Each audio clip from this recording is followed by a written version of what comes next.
This is Winnipeg Sports Talk Daily with Andrew Hustler Paterson and Michael Remis. Good afternoon, ladies and gents. Welcome to another edition of Winnipeg Sports Talk Daily. Andrew Paterson, Michael Remis with you. And we got a banger for you today. Jeff Hamilton from the Winnipeg Free Press is going to join us a little later on. We'll touch on the Bombers' 2-0 start. A little look ahead to the BC game on Thursday. But we really will dive in on a number of the big percolating stories around the Winnipeg Jets in the NHL offseason. Some more NHL talk with our pal Brandon Rewucki right off the top. And a little later on, Derek Taylor, voice of the Winnipeg Blue Bombers for 680 CJOB. Going to jump on with us after Mike O'Shea speaks this afternoon. Closed practice today for the Bombers, but we will talk Bombers with DT coming up towards the end of the program. I got some interesting tidbits from Elliot Friedman as well as Darren Drager, which we'll play for you coming up in the first segment, and much more. If you're finding us for the first time, by the way, gang, make sure to hit that red subscribe button on the YouTube channels. We push closer to 10K subs. And of course, if you're finding us on YouTube, Winnipeg Sports Talk available as an audio podcast just in time for your drive home after we finish the live show every afternoon.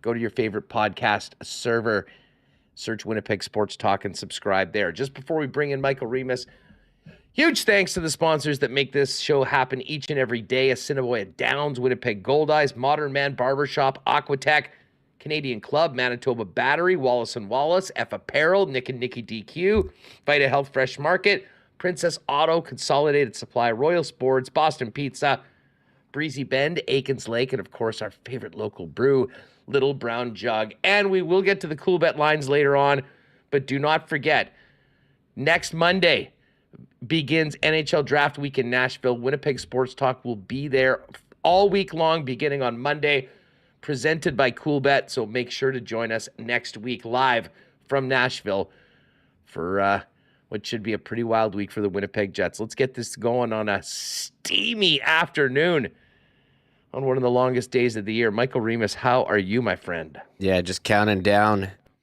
until Nashville. So I'm pumped for that. I posted on my LinkedIn yesterday. I don't know if you're on LinkedIn, but it's where you tell people how great you are at work. So I was like, yeah, we're pretty pumped here for my personal first work trip. So we're excited. Thanks to Coolbet for sponsoring that. But gave me something to post on LinkedIn, Huss. I'm not a big LinkedIn guy. Is LinkedIn essentially the Barry Horowitz site? Yeah. Where you just go up and you pat yourself on the back and let everyone know all the amazing things that you're doing? 100%. If you don't tell people how great you are, nobody will know. So that's what I think about LinkedIn. You're pretty great, Reem. You're pretty great. I keep it to myself usually, but this one I had to share. You know what? All jokes aside, though, this is going to be a massive week for the Winnipeg Jets, but also for us. We're seeing right now in the current climate of sports media, there's a lot of people losing jobs. There's a lot of places pulling back. For us to have the opportunity to be able to do this, to bring the sights and sounds of the draft to all of our viewers and listeners is a big, big opportunity, and we are really looking forward to making the most of it. So, Monday, buckle up. The big question is, Remo, were we going to see some of these dominoes fall before we get to Nashville and begin programming on Monday? I could certainly see the possibility of a deal happening at some point this week involving Pierre-Luc Dubois. I believe that's where things start. And, man, listening to the likes of Elliot Friedman and Jeff Merrick today, it is very clear there is a lot of interest in Pierre-Luc Dubois, but it is a very unique situation. And depending on who you talk to and when you talk to them, you might get a very different take on where things are heading.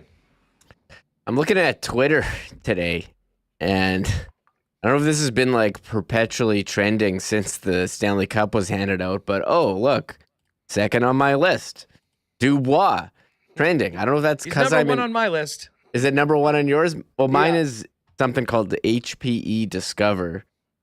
That's an event they're pushing. But yeah, Dubois on mine. Yeah. So Zendaya also training. I'm not sure why, but I might have to check that out. Zendaya. Yeah, Who does he play for? She's on that TV show Euphoria, and she does other acting stuff. But she doesn't play for anyone. I can see why you would think that she does play for. That's a good name. But yeah, Dubois. I saw DeBrincat trending as well. Kind of similar conversations here happening in Ottawa. So you click on it, and there was, I guess, some new nuggets about Dubois pushed out today. Well, there was, and first of all, the Habs signed Sean Monahan to a 1-year extension, which is interesting in that, again, it's just a 1 year. They certainly are not committed beyond next season. But what does that mean for the center ice position? I mean, you've got Doc, you've got Nick Suzuki, you've got Dvorak, now you've got Sean Monahan. I mean, Dubois is certainly in a different area code than most of those players. Although Doc had a really strong year, and he'd be a guy the Winnipeg Jets, I'm sure, would be asking for to come back the other way. Nick Suzuki, the captain and the leader of the team, up front in the middle. But differing opinions on whether this is an indication that they're sort of planning to not get Dubois, or maybe adding Sean Monahan and having that insurance at the center position if they do bring Pierre-Luc Dubois in, but have to move one of those players, potentially a Kirby Doc, out.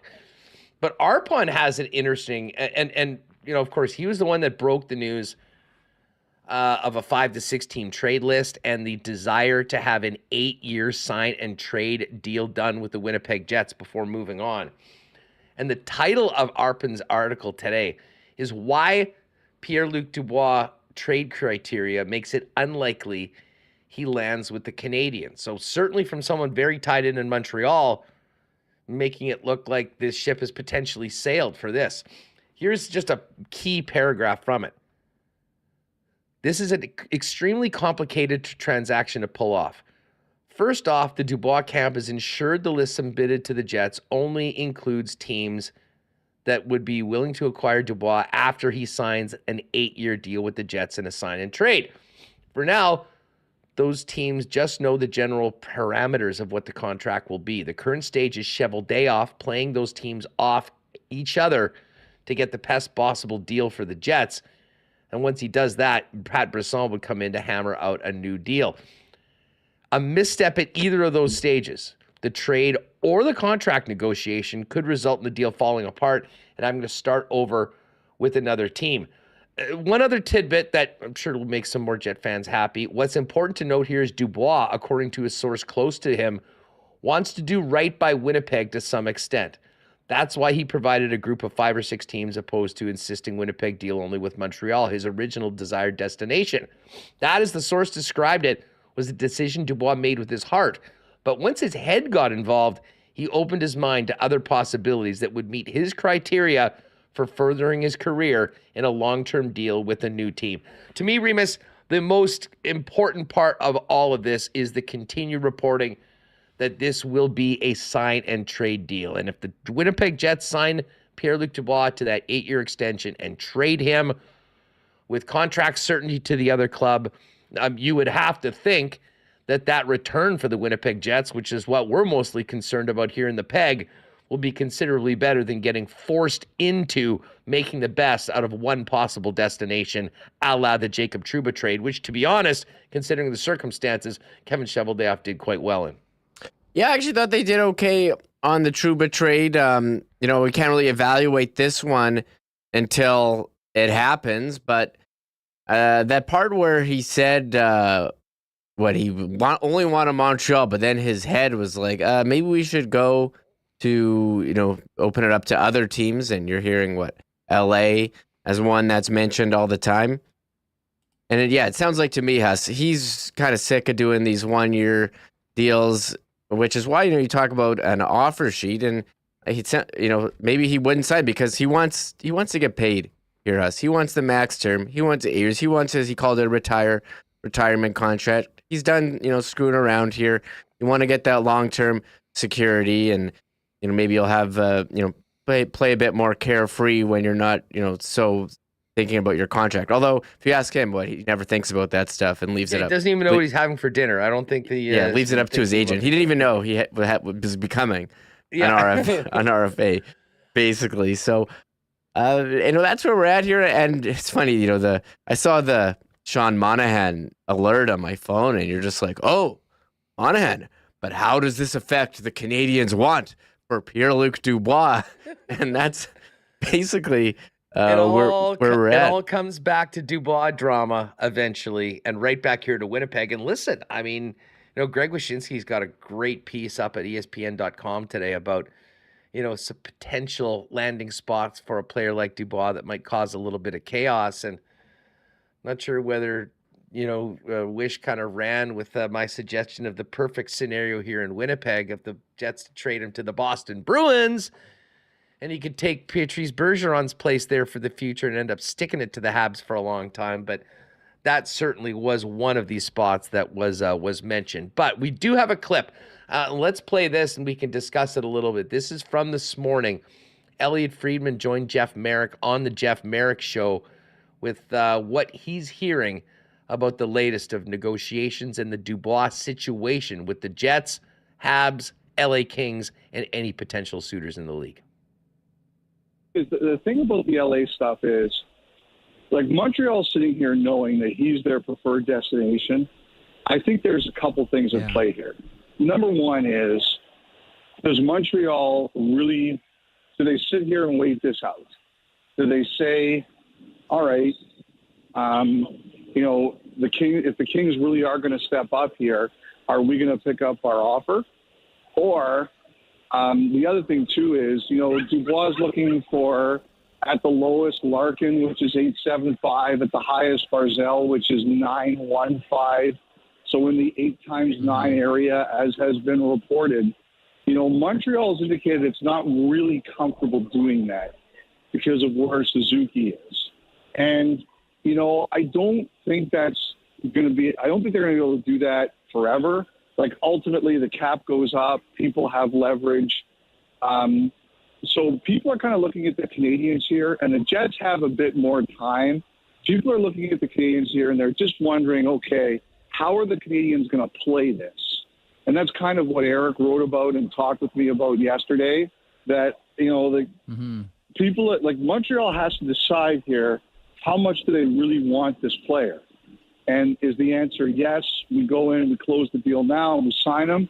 Or is the answer, this is not what we want to do right now, and maybe somebody else gets it? So I think I kind of like Eric's thinking on that, and I think we're all kind of I think we're all kind of waiting to see what Jeff Gorton and Kent Hughes decide. All right, so there's Elliot Friedman on with Merrick. And, Yosemite KRW just said in chat, I got hyped up to think that there was news, real news, but no, just more rumor and more rumor. Come on, Chevy, get off the couch and do something. Listen, Cheveldayoff right now, I think, is in a lot of ways doing exactly what he needs to do to extract the best return. I mean, do you want the best return or you don't want it to happen now? I mean, as someone that wants to see the Jets do well, I'm more than willing to wait. As long as it gets done and the best possible return comes back. And to be honest, Remis, if you had told me 3 weeks ago that we'd be sitting here talking about a player willing to do an 8-year sign and trade deal with wherever he ends up, and multiple teams being open to do that, that is way better than what the situation was, or was perceived to be, at least, 3 weeks or a month ago. And at this point, and we'll get into this a little bit more with Jeff and Brandon for that matter. I mean, that there's been tons of discussions. What Montreal has been willing to give up. It obviously hasn't been enough. The emergence of the Kings and potentially other teams on Dubois' list I mean, if they're serious about willing to do that, sign and trade with a number of those others, it essentially puts the pressure back on Montreal. As Elliot just said, do you want the player? There is a cost to pay when it comes to the return to the Winnipeg Jets, and there's also a cost to be paid when it comes to what that contract is. And if they're out, I mean, the Winnipeg Jets and Pierre-Luc Dubois will move on. But I do think that this period right now, especially with the reports that LA making a big push at Pierre-Luc Dubois, I think just basically plays into Kevin Cheveldayoff's hands to get the best possible return right now. And I will say this, I wouldn't even be surprised if in some ways this deal is done or the parameters are worked on what is going to be the return for the Winnipeg Jets. And then you can give Pat Brisson a couple days to make that move. Because obviously what comes back to Winnipeg in any Dubois deal, I think also has some effects on what return the Jets are looking for in a Hellebuck trade and potentially even Mark Scheifele. I mean, let's just use the Boston example for a moment. If Dubois went to Boston and you're looking at a couple players, Jeremy Swayman would certainly be a guy that I think the Winnipeg Jets would be interested in as an established NHLer and an RFA goalie, young, that could play big games, that would be ready to go into a number one role. Well, you're obviously not doing that if Connor Hellebuck's still on your team. But knowing if you were getting a goalie back coming in the Dubois trade, you're probably almost for sure not looking at a goalie coming back in the Hellebuck trade. So there's a lot of moving parts. But I kind of think that once one domino falls, other things will sort of pick up and fall into place. And I really do believe that most of this is going to take place over the course of the next 6 days, but probably closer to when we fire things up on Monday from Nashville. Yeah, and I kind of agree with what Elliot said. Montreal has to think, okay, do we actually want this guy, or is this kind of this really isn't part of what our plan was? And it almost reminds me of when Toronto signed John Tavares, because he's a hometown guy, he's a center, but they already had Nazem Kadri on a pretty nice deal, and they had to sign all those other guys going forward, and it did kind of screw up their salary cap. You're paying four guys, $40+ million there, and now they're Brad Treliving's come in, try to figure that out. But with Montreal and Pierre-Luc Dubois, so he wants more money than Nick Suzuki, which they may not be prepared to give, and the Jets want Kirby Dach, but Montreal wants to be like, hey, here's Josh Anderson and Christian Dvorak. And it's like when you do a trade in Fantasy House and you offer a star player and some guy offers you three throw-ins. And we're like, no, quarters for $1. Yeah, 3/4 for $1. That's exactly, and that's what Montreal wants to do. But now with other teams in the mix and other teams willing to give him that extension, they're actually going to be like, okay, are we serious here, or are we just trying to get him for free because we know the Jets are in a tough spot? So we'll see how it goes, and open it up to more teams for Dubois too, because look, if teams are actually serious, he can get that long-term contract. Maybe Montreal's not the place where it's going to be. So, a lot of us, we're, got our ear to, which insider is talking about Pierre-Luc Dubois today. We did have Arpon Basu with the article and the Athletic. I do always, for all the big J's out there, I got to say, I get so confused all the time. Is this an article? Is this a column? Is it a report? I once made a mistake early on where I called a column an article. Don't do that to a journalist. They get upset about that. But then we did have Elliot. You're telling me, Elliot is on Jeff Merrick. Is he going to talk about Pierre-Luc? And this reminds me so much of last year with Trotz Watch, where we're listening to 32 Thoughts. Elliot's doing his daily appearances on the Jeff Merrick show, and whatever insider out there. So those are and Merrick was teasing right off the hop because I was on heading into when it started, and I mean he didn't. It took all of 5 seconds for Pierre-Luc Dubois' name to be mentioned, and that was even before they got into the Monahan extension. I said Elliot will be here for the latest on Dubois. And hey, it is one of the most interesting stories right now. I know some people are like, oh my God, you guys have talked about this for a while. Well, yeah, no kidding. This is incredibly important for the Winnipeg Jets, and most people here are interested in the Winnipeg Jets. So it's not going anywhere. And the fact that he's trending Canada-wide, again, I think tells you all you need to know about why this story is at the top. Rob Mahoney says, my fear with Chevy is he moves at a glacial pace. There's been a monumental move perhaps every 2 years. Now we're expecting 4 in a few weeks.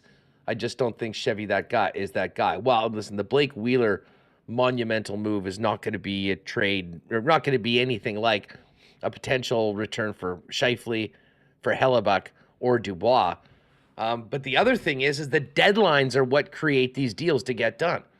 And there is a deadline for this, folks. I mean, I know there's the potential that this could drag on into the summer, but your ability to trade with other teams for the assets the Winnipeg Jets are looking for diminishes greatly after the draft. That is just simply the facts. Teams, will sign their free agents. They've got a pretty good idea about where they are with their cap. If you do things before the draft, then subsequent moves can be made to round out the club. It gets way harder if we get into July for this. So, and hey, Rob, if you're right, and we're talking about all these guys still on the Winnipeg Jets in July, we got a mess on our hands. I don't think that's going to be happening. And obviously, we'll spend most of our time talking about Dubois, Hellebuck, maybe a Scheifele deal as well as the blue line. But Blake Wheeler's future is also very much a topic of conversation. Let's get to this clip, Reem, because as I said, we played last week when Dregs was on with Jay Onright. And I found it quite interesting that he threw out, for the first time I've ever heard Drager mention, and Drager's probably got the best line inside the GM's office here in Winnipeg of all the insiders, of a potential Blake Wheeler buyout, not a trade. And it got me thinking more. And then Dregs was on with our pals in Vancouver, fellow TSN orphans, Matt Sakaris and Blake Price. And Drager, sort of without being prompted, brought up the possibility of a Blake Wheeler buyout. This is from the S&P show yesterday. First buyout window opens Friday. Are you hearing any names? Do you think we're going to see buyouts as soon as Friday or early next week? Yeah, I think we probably will early next week. Yeah, I mean the team that I'm fixated on is Winnipeg, right? And there's been lots of speculation around the trading possibilities with the big name guys, Hellebuck and Pierre-Luc Dubois and Mark Scheifele. What are they going to end up doing with Blake Wheeler? And maybe it's early, but Blake Wheeler is a heck of a hockey player. He's got a real solid career. Could he help a team? Yes, I think he can in a more limited capacity than what was needed in Winnipeg. But to facilitate that trade, doesn't it feel like you're going to have to retain a chunk or apply a sweetener or both to find a trade fit? Or is a buyout just easier and cleaner? And I'm leaning towards the buyout. You guys know in Vancouver, ownership doesn't like having that dead money on the books. They don't. They put it on management, find a way to keep the books clean. But there are times where you get into situations where you don't really have a choice, and that could be the case with Blake Wheeler in Winnipeg. All right, so there's Dregs on Wheeler's situation. And there's no doubt, Remis, that it is absolutely easier and cleaner. And to be honest, I think it's better for Blake. I mean, if they want to do right by Blake, does buying him out, is that the end of his era here in Winnipeg? Ending on a buyout, a bit of a bummer? Well, to some people, probably. But the fact of the matter is that if you're going to have to retain half of that contract, so pay $4 million to begin with, and then potentially picks to sweeten the deal to get him off the books, to me, it just doesn't make sense. And the fact that we're hearing more from Drager on the possibility of a buyout tells me that that's being seriously considered by the Winnipeg Jets. I, was digging around yesterday and came across that appearance. And I was surprised that this was from last week.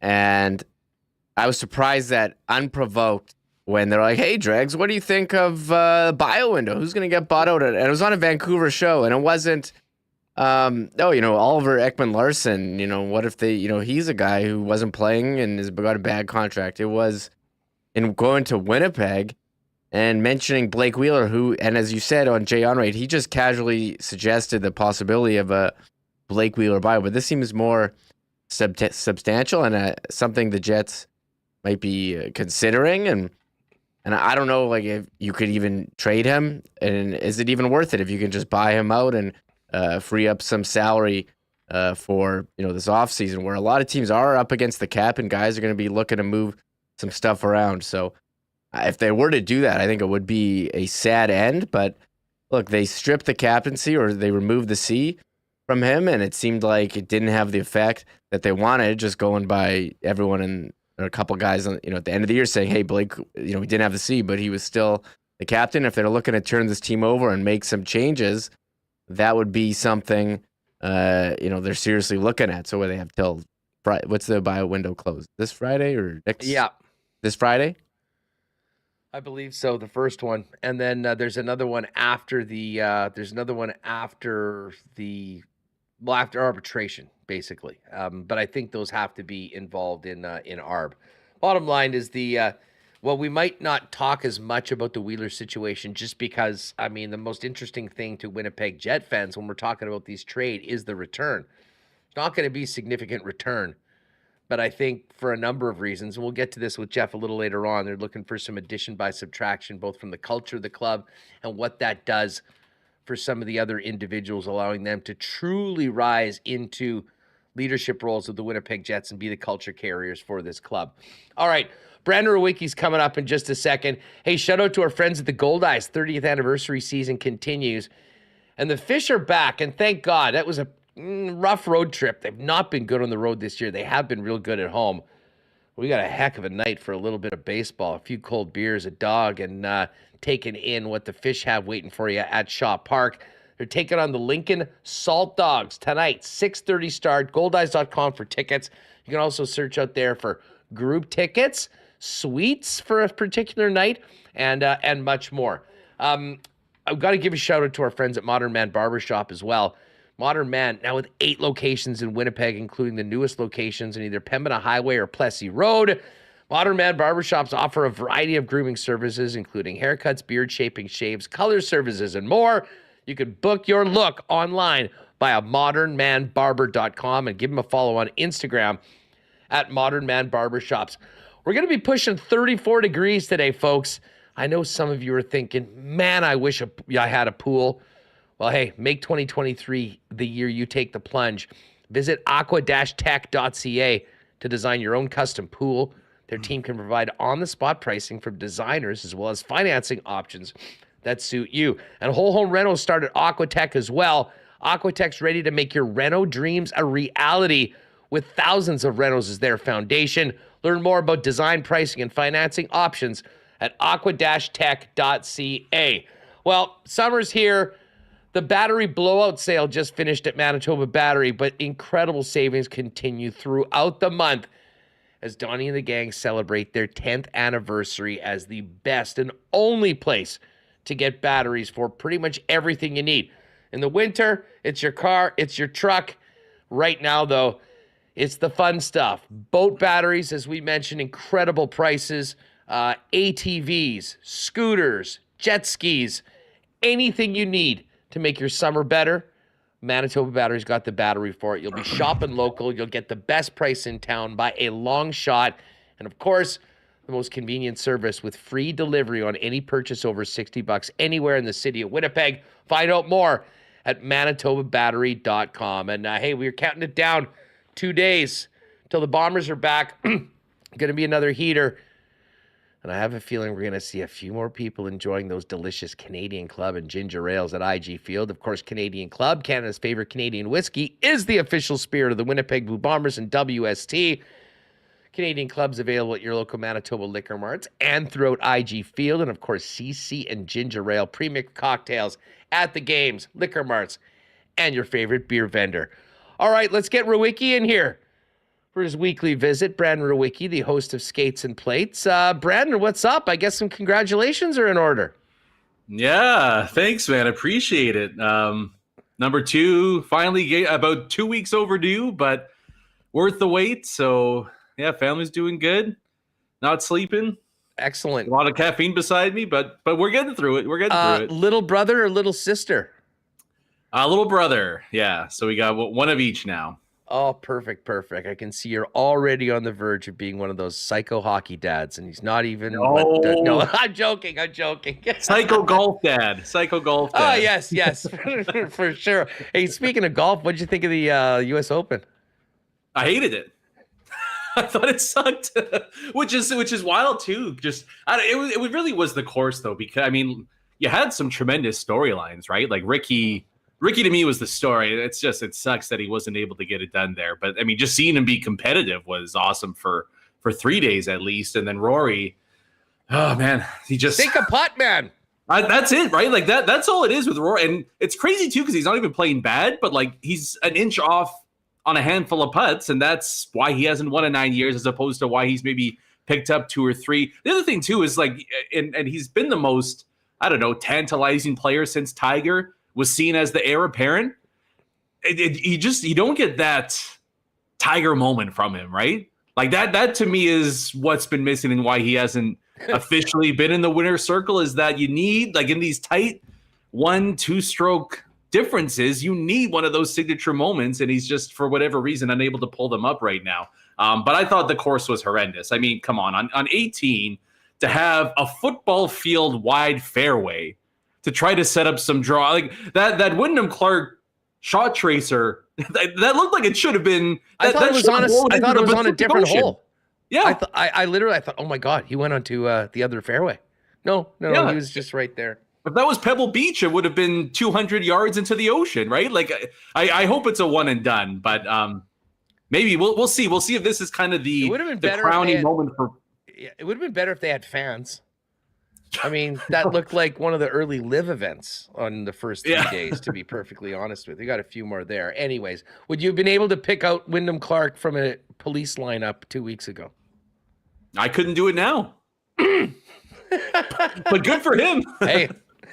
That was nails, man. Basically hit every green and every fairway all week. I mean, yeah, that's what you got to do. Anyways, let's move on to it's like the Dubois drama. It's like a soap opera that keeps on giving us just a little bit more. But really, rubber's got to hit the road coming up over the next little while. What's your sense from everything that we heard?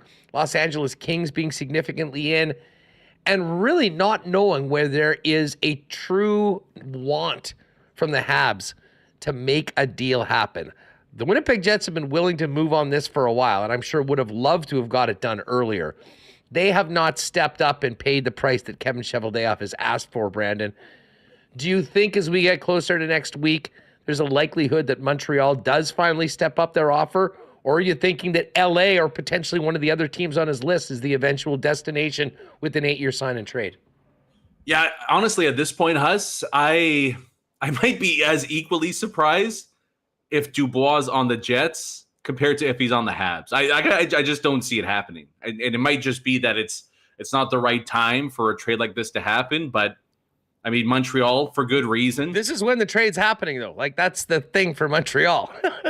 If you want him, you got to do it now. Yeah, and I think on their side, they're probably right in the sense that, like, why speed up this rebuild that we're on and commit so much cap to a guy that might not be the ultimate difference maker, as opposed to just kind of letting this organically go through here.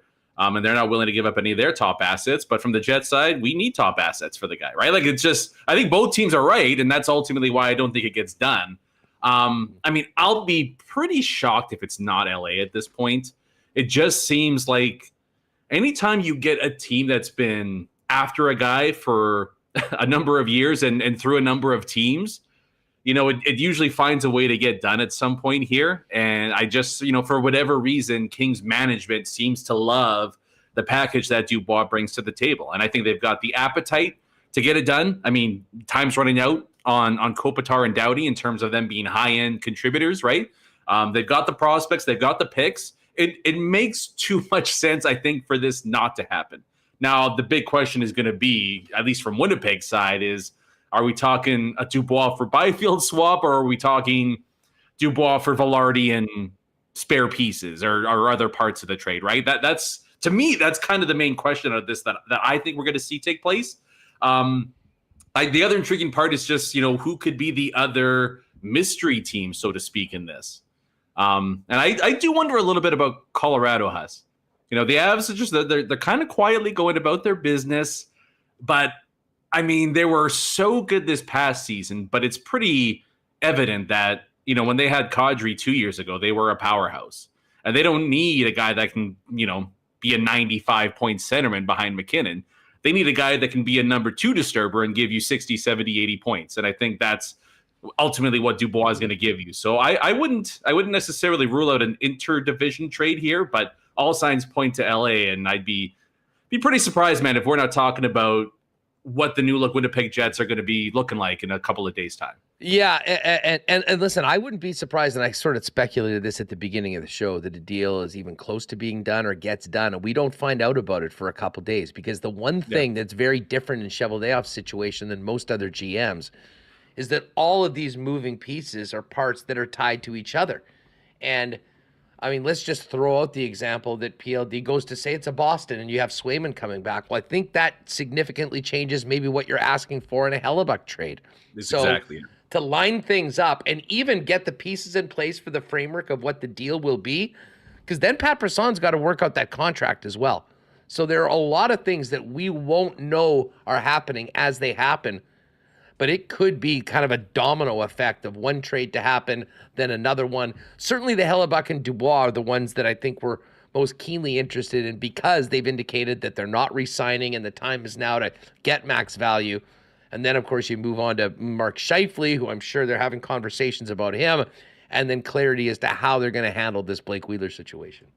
Yeah. And, I saw somebody kind of make the comparison of, the Dubois situation right now to the Matthew Tkachuk situation last year.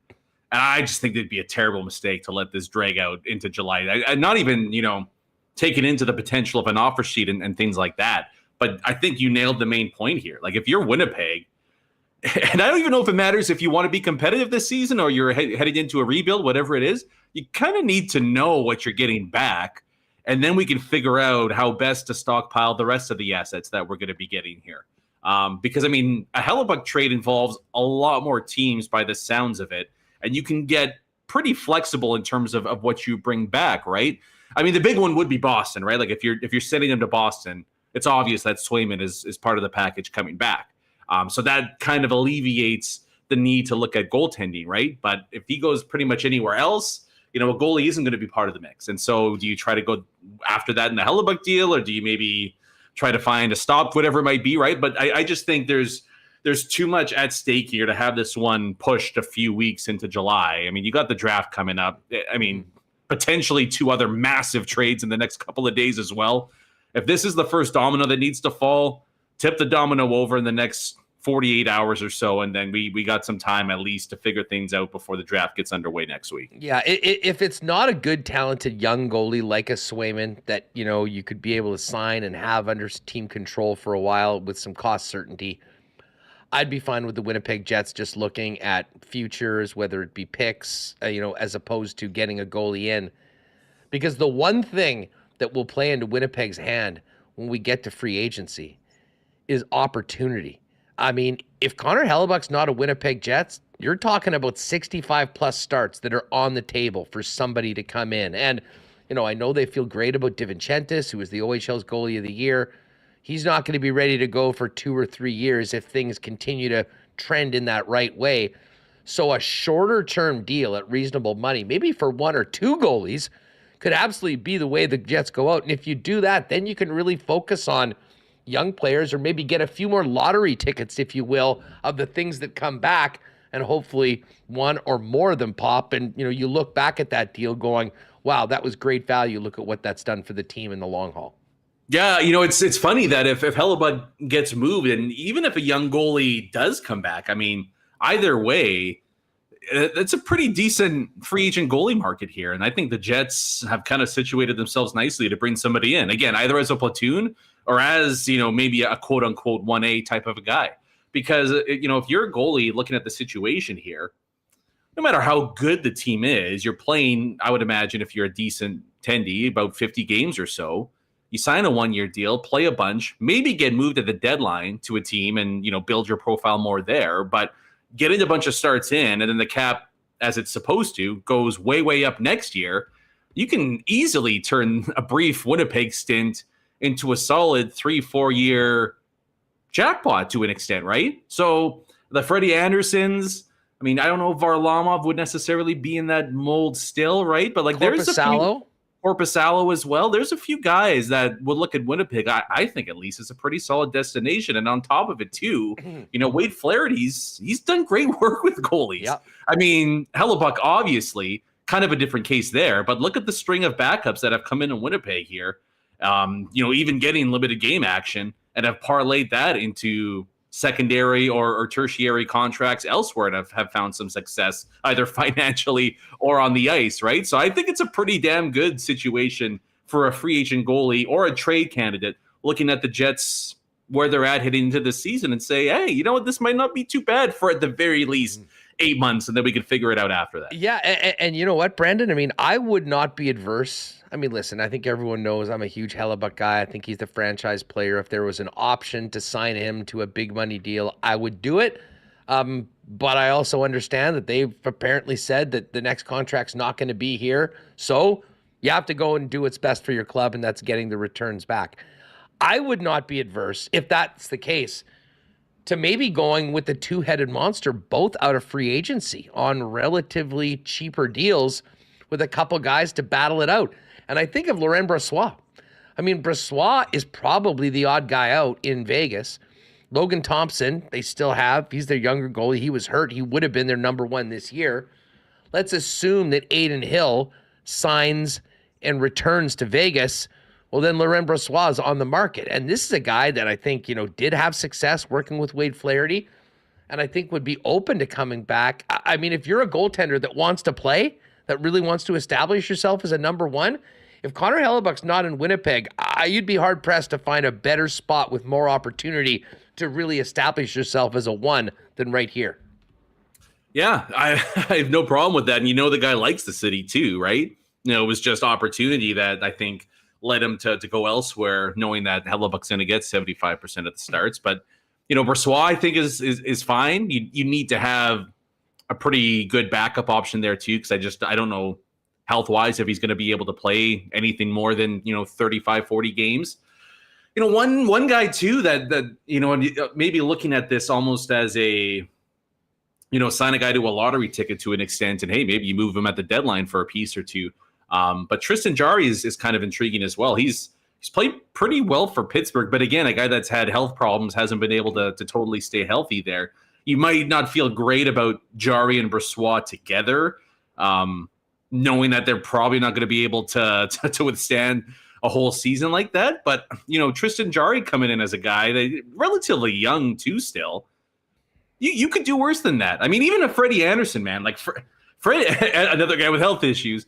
But when Freddie's there, he's really good. Like, he's a really good netminder. It's not going to be the same easy ride as he had in Carolina, no doubt about that. But again, if you're Freddie and maybe looking to a place that can give you 50 starts, well, Winnipeg can offer that, and then you can try to cash it on a payday next offseason, right? So there's a few intriguing ones, and that's just the UFA goalies too, right, Huss?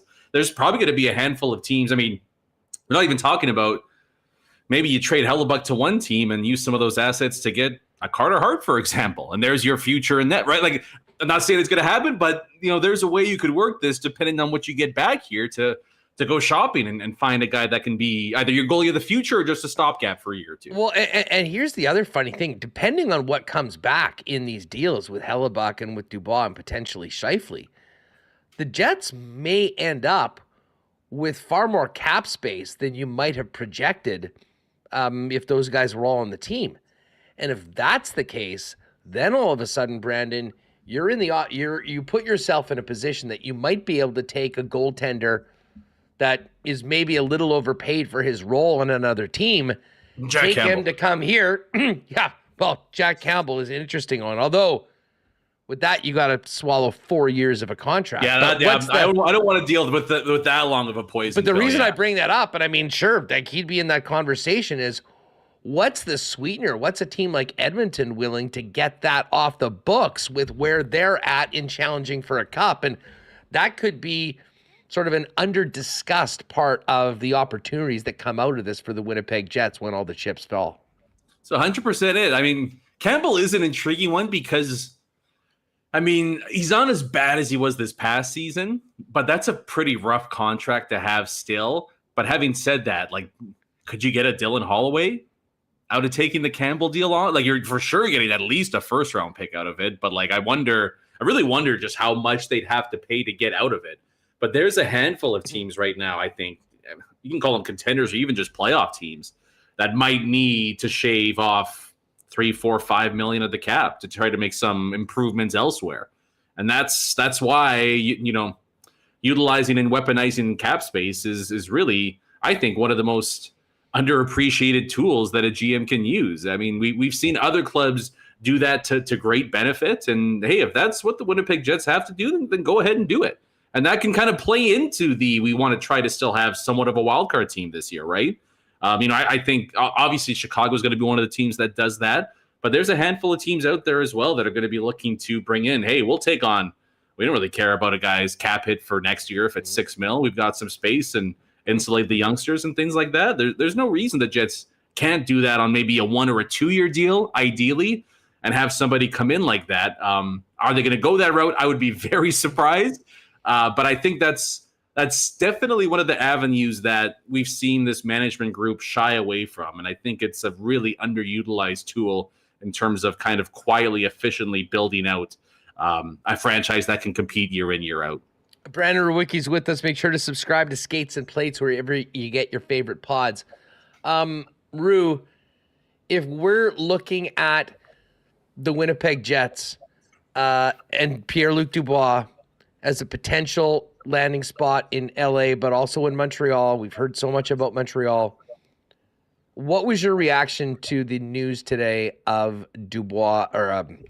Sean Monahan signing a 1 year deal? I've heard different takes. I've heard that is sort of a stopgap, and that makes it more likely for them to maybe make a run for Dubois, depending on what goes out on if he's coming in. And I've heard other people say that, I mean, this just goes to show that they have a plan of the guys there right now, and it probably doesn't include Pierre-Luc Dubois. They have to give up big assets now and sign him to that 8 year deal. Yeah, I don't think it really changes anything. I mean, they really like what Monahan did. Unfortunately, you know, as is the case with him these last few years until he got injured. Like he's giving them pretty effective minutes in their bottom six. I think as a third line center, you feel pretty good about that guy being your third line pivot. Ultimately, with Montreal, though, it comes down to this. Are they willing to give up Kirby Dach in a trade? If they are, then they probably have one, to be honest, because you'd be able to get that sign and trade done pretty quickly. By all accounts, Montreal is not interested in doing that. And I think that's probably the right call on their part. Like I would rather lean towards the younger player with a bit more upside as opposed, and on a cheaper deal as well, as opposed to giving a guy, $8-9 million, then all the risks that come with Dubois' game, which I think has to be taken into consideration as well. So that's really the only sticking point. There's a deal in place here if they want it, but I think Montreal and Ken Hughes are just saying no on Dach, and Chevy's probably replying back, that's fine. If he's available, let me know. If not, we're taking our business elsewhere. It's just that simple.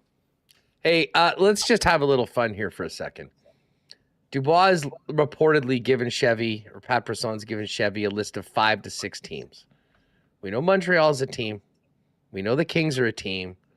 We think the New York Rangers are one of those teams. Any speculation on like a team that might be on that list, that might be a part of this, that we haven't heard, or that might surprise people because maybe not necessarily of where they are, but how competitive they've been recently? Okay. I mean, yeah, I don't know if Colorado would be considered one of those, but I would have the Avs as a bit of a sleeper team. It doesn't really fit into what Carolina does. Like I don't see them taking the leap like that. They've usually, I mean, they lean pretty heavily on analytics. They look for ways to gain edges as opposed to just kind of taking a leap and grabbing somebody on potential as opposed to maybe what they've shown on the ice so far. I don't know if I buy the Minnesota thing at all either, Huss. No, I don't. I mean, they've got no cap space I don't know how they either. do it. Like, even if he said, that's my number one choice, I don't know how they do it unless you're going to trade Goldie or something like that that's already signed in. What about a team like the Ducks? And I say the Ducks because this is not a contending team by any stretch. They do have a lot of young talent. They are going to be picking second overall. But listen, if you're down with moving to LA and playing for the Kings, and you're sort of realizing this is a big picture, teams will go up and down. A team like Anaheim is a spot where I think guys absolutely love to play. And I think you could be pretty sure that if you're getting your money and you're in Anaheim, you'll be a relatively happy camper. And then, I mean, I think you could probably make the argument that while they sucked last year, looking ahead with the players that they have in the mix, and certainly if you're a Dubois, you could help that bring forward maybe a team like that. Like, we haven't heard anything like that, but I do often think about those teams maybe outside of the box. And certainly when you talk about the Ducks would have plenty of young assets and draft capital that could, I think, facilitate a deal. And maybe if they wanted to get aggressive, if they really had that wanted, and I'm not saying that they do, outbid a Montreal or LA to make that deal happen. Yeah, and I think they got the most cap space of any team in the NHL heading into the offseason. So like, that's not an issue for them. A little more flexibility too, like they can put Zegras on the wing or Dubois out on the wing, assuming they take Fantilli. So some kind of a combination of Fantilli, Dubois, Zegras. I mean, even if they were your top three centermen, and then you have McTavish too. I mean that wouldn't shock me. That did kind of jog my thinking though, because the one team that intrigues me a ton, and I think they're going to be very, very aggressive this offseason. I just don't know who they're going to go after, because that's kind of the way Stevie Y likes to operate. But I wonder what the Red Wings do. And maybe Detroit seems like more of a Scheifele bet than a Dubois bet.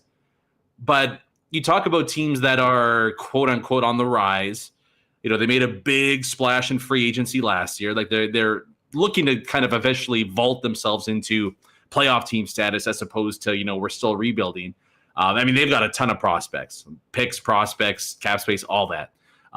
Maybe it's not Dubois, maybe it's Scheifele, but the Red Wings would be a really, really intriguing team to me on one of the two Jets centermen, because then to have that 1-2 punch of Larkin and then one of Winnipeg's centermen down the middle, that makes that team much more formidable. I think that might be a better Scheifele fit, to be honest, especially with some of the Stevie Y Scheifele comparisons before.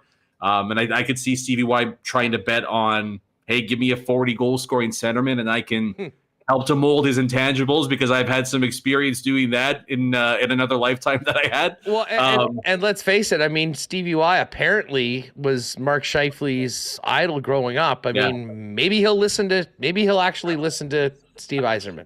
If he doesn't listen to Stevie, then what hope is there for anybody else? I'd love to see the text message from Bones if that happens. Good luck, Steve. Yeah. Here we go. Brandon, congrats again on the new edition. Thanks for doing this, buddy, and enjoy your trip this week. Yeah, thanks. We'll talk soon. Have a great week. You got it. We'll catch up with you at some point next week for your takes while we're down in Nashville. Looking forward to it. Take it easy, buddy. You too, man. All right, Jeff Hamilton coming up in just a second. Great stuff with Rewucki. Hey, folks, if you're looking for great prices on natural and organic supplements, beauty products, and groceries, and Winnipeg's largest assortment of local products, too, you got to get on down to Vita Health Fresh Market stores or online at myvita.ca. Barbecue season's in full swing. Vita Health has great, delicious grass-fed bison and beef steaks. And with men's health top of mind, check out Garden of Life formulas, including Prostate Protect and Once Daily Men's, to support men's gastrointestinal health. Vita Health Fresh Market, empowering people to lead healthy lives. 7 Winnipeg locations and online at myvita.ca. Wallace & Wallace is Winnipeg's fencing and overhead door specialists. If your property needs the security and protection of a new fence, or if winter did a number on your old one, give them a holler. They have vinyl, ornamental, welded wire, chain link, or wood fences. Pretty much anything you need is the leaders in the industry. And if it's time to replace your garage door, make sure you talk to Wallace & Wallace, as they have Winnipeg's largest selection of overhead garage doors. Give them a call at 452-2700. Their team will arrange a time to come out and give you a free estimate. You can also visit them online at wallacefences.com. or pop down to the showroom on Lawson Road off of Kenniston. Hey, how's the closet looking, fellas? Are you ready for wedding season and what is to come? If not, or if you're looking ahead to fall, get your wardrobe spiced up down at the experts in the game, F Apparel. Winnipeg's leaders in menswear, custom gear and custom suits beginning at just $400, not to mention chinos, golf pants, custom shirts, both tucked and untucked styles, and an incredible selection of menswear accessories. If you're in a wedding party, make sure to talk to them about a 15% discount on your suits when the wedding party gets their suits from F Apparel as well. Pop down and see them in person at 190 Smith Street downtown, or make an appointment online at fephapparel.com. I'm not sure there's a better day all year to hit up Nick and Nikki for a blizzard than today. 34 degrees Celsius, steamy outside right now. Nothing can make those hot summer days better than a delicious DQ ice cream treat at one of the 4 Nick and Nikki DQs: DQ Northgate, DQ Polo Park, DQ St. Anne's, and DQ Niverville. And while you're there with the fam, grab a couple boxes of dilly bars or the Buster bars. Stick them in the fridge so you've got the great taste of DQ whenever you have. You can hit them up on Instagram as well at DQ Manitoba for the latest merchant, or for the if you need a DQ ice cream cake or a blizzard cake. Trust me, they're amazing. All right, Derek Taylor's still to come after Bomber practice. Right now, though, it's Hammer time. Let's welcome in Jeff Hamilton from the Winnipeg Free Press. What's going on, my friend? How are you? I'm doing really good. Just getting back at it today after spending a few days in Ottawa. I got a great opportunity to be part of a four-year class for the Missioner Award, which I was nominated for in 2021 for my Graham James series. So it was really cool to be out there. What did they do? They just gave an award out for every year? I mean, they just packed it all into one? No, it was crazy. It was so typically they would have like an awards gala. They would nominate that year, but with COVID, really threw a wrench in a ton of things. So there's actually the 2019 class that didn't get their gala in 2020. There's the 2020 class, which I was part of, that didn't get the gala in 2021. Both of them were online, virtual, cool, but certainly not to the degree we experienced this past weekend. And then they delayed the 2021 nominees a year and grouped them together. So we kind of jumped on them. So although they knew the winners of our classes, they didn't know the winners of the last 2 classes. And so they did this big grand ceremony at the Rideau Hall during the day. Felt really, royal family-esque, like the way they presented stuff. Like there's a guy dressed up in all the garb that was changing the booklet for everyone that spoke. And then we had a gala dinner at night, which was just tremendous to have that many people that care about journalism and that kind of in-depth journalism all in one room. So it was, it was certainly returned to Winnipeg with the renewed optimism for that kind of stuff, and also looking forward to talk sports as we get back. Well, I know you were busy out on the weekend, and congrats again on that, and to everyone that was involved in the event. And you were not in Regina, but I know you've watched the Bomber game. We're going to get to all the Jet stories and topics in just a second, but I didn't want to gloss over the Bombers, who look once again like the standard in the Canadian Football League. I mean, pretty crazy. Trevor Harris had an unreal game. I mean, passing for over 4 yards, 3 touchdowns to that one dude, and the Bombers still win comfortably by 18 points to make it 8 in a row. What a start for this club. And, man, it looks like there's a pretty big gap. I guess we'll find out a lot more about that gap between the Bombers and everyone else on Thursday. Wow, it was like you were in my mini story meeting in my own head this morning. I call it deja blue, because this team is just becoming, it might just be 2 games and pretty convincing wins, despite, as you mentioned, I mean, Trevor Harris and the Rough Riders certainly put up a fight early on and through 3 quarters for the most part, but still lost by 18 points. When all was said and done, thanks to a great effort from the offense down the stretch. But yeah, I mean, it's 2 games, but how do you look around the rest of the league? I think it's a big test coming up here on Thursday against the BC Lions, a team that's also 2-0 and is playing some pretty good football. But you look around the rest of the league, and it's kind of, you're kind of left wanting a bit. I should mention Toronto. They got back into it this weekend after having a week 1 bye, and they looked pretty good too. Chad Kelly rushed in 3 TDs. Andrew Harris rushed in another. They certainly, did a beat down on Hamilton this week. So they're also looking like the team probably it's going to take the East again. But yeah, it's just, I mean, with the Bombers, it just looks like when one area of the team, week 2, it was maybe the defense didn't have as dominating an effort as week 1.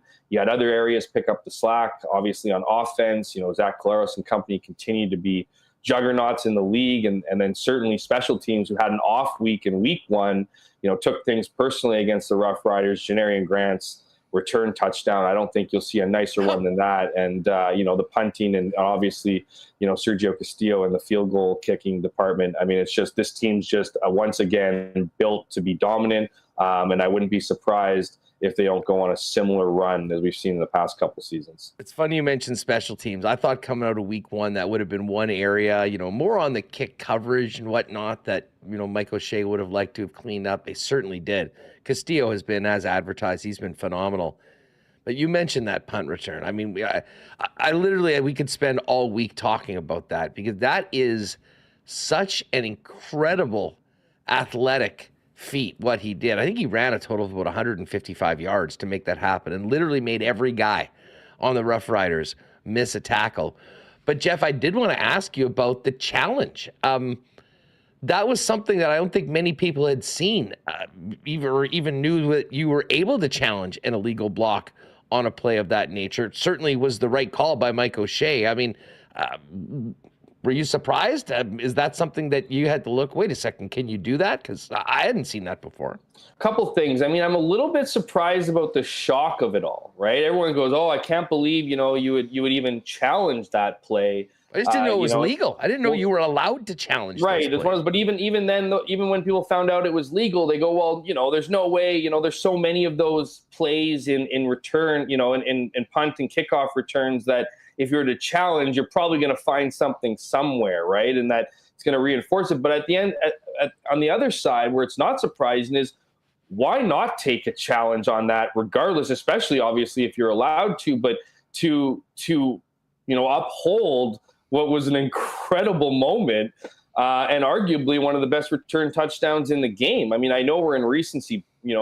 bias here, but that was just bananas. I mean, you look at some of the, you talked to Paul Boudreau, who addressed the media yesterday. He called it number one in his books. And, he's seen a lot, both from the NFL and the CFL he's been a part of. He was part of those St. Louis Rams teams that were doing nutty stuff on special teams. So he's seen, some pretty incredible stuff in over his career. And, but just the style in which it happened. I mean, what he was able to do, the blocks he was able to shed, the fact that while it's a team sport and certainly the guys played their role on that play, it was a one-man show in Janarian Grant on several of those broken tackles. So to challenge the play, to me, was just a no-brainer, and that at the very least you wanted to uphold that great return. The insight behind this, and we haven't been hearing from anybody, is that I don't think they call it if there's not an injury on the field. For Saskatchewan, I think it's I don't know if there's enough time, if it would have bought Winnipeg enough time to look back and check it out, but because you're not just checking one particular play, you're checking kind of everything and all angles, and because you don't want to lose your challenge because you're at a pivotal point in the game too where it's close, but at the same time you really want to see an incredible run count, and so that injury there ultimately led to the added time to look at the video, to check it out, and that's what ultimately led to the challenge. So it was I guess the one other thing was they called the penalty on Nick Dembski, who was not on the special teams cover unit. Team, so that would have been an indicator. So you immediately go to Les Moraux at 0-0s and go check him out, and you obviously wouldn't have seen that. So, yeah, that would have been easily your first indicator, but I don't even know if that was really going through the mind. I'm sure it was going through the mind of head coach Mike O'Shea. He knows exactly who's on those units, but it's actually executing the time to look at the replay beyond 30 seconds. Because again, as great as that touchdown was, as great as that return was, it was a close game at that point in time, and you don't want to lose your challenge either. Well, the funniest thing was the way the ref called it too. It was after further review, we've reviewed all potential blocks on the play, and there was nothing illegal. Touchdown Bombers. But as I say, definitely worth the risk for Mike O'Shea, considering a positive outcome would have been 6 on the board. And I think you almost got to do that for your guy if there's major questions about it after what we just saw. Hey, just before we get to the Jets, and we're going to talk to DT a little later on, and we'll get more into this matchup against the Lions. Zach Collaros continues to be the bar for quarterback play right now. He's looked brilliant in the first couple games. Who's the number 2 quarterback in the league right now, in your mind? We've been talking about this week. Interested in your perspective on that. And how big is the gap between what the Bombers have and everybody else?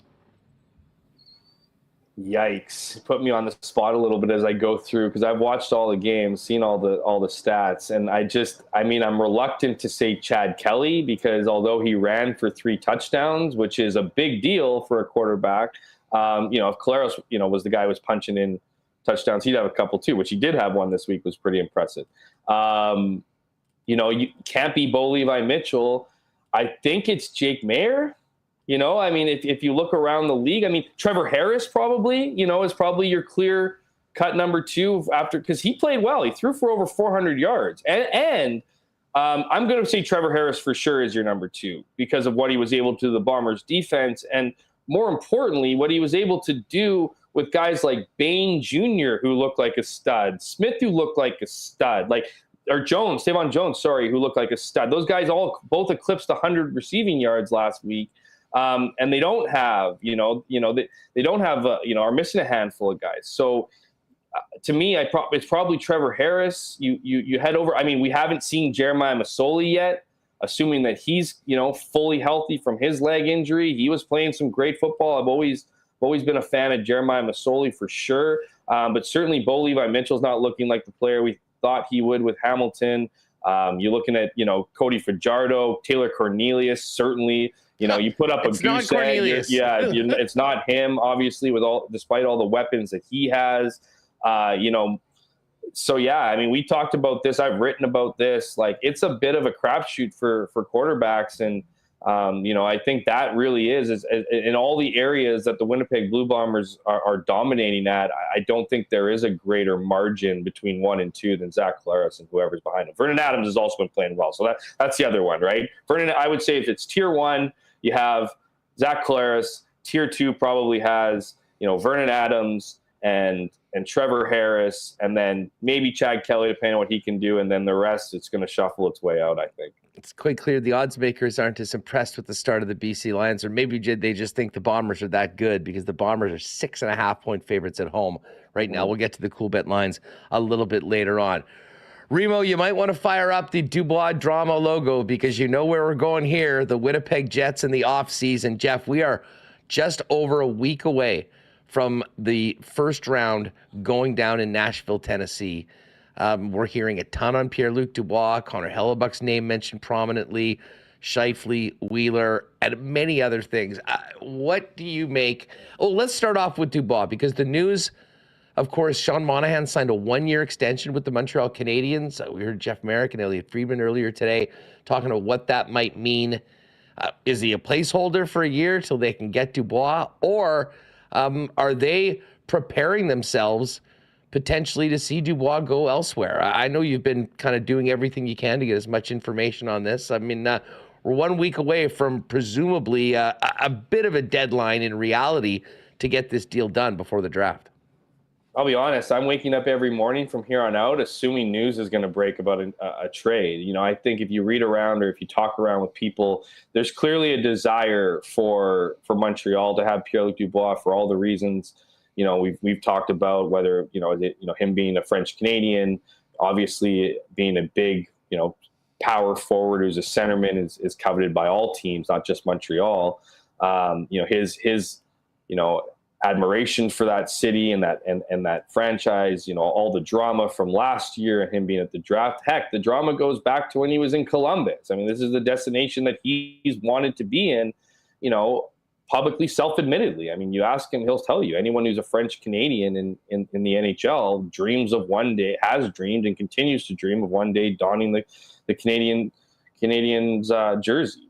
However, just because two sides want to make a deal or two sides want to, have that marriage doesn't mean it always works out. And the Jets are going to do what's best for them. And if the Montreal Canadiens can offer up a Kirby Dach kind of, return at the very least, I don't think the Jets are going to be all that interested in working on a long-term extension for the Montreal Canadiens to take their, arguably number one centerman from their team. So that doesn't mean that Pierre-Luc Dubois isn't gone. I believe he's gone by the trade deadline. By the NHL draft in a week. I just don't see, given all the work that Kevin Cheveldayoff has on his plate right now, obviously with Mark Scheifele and Connor Hellebuck and Blake Wheeler also, potential bodies to be moved out.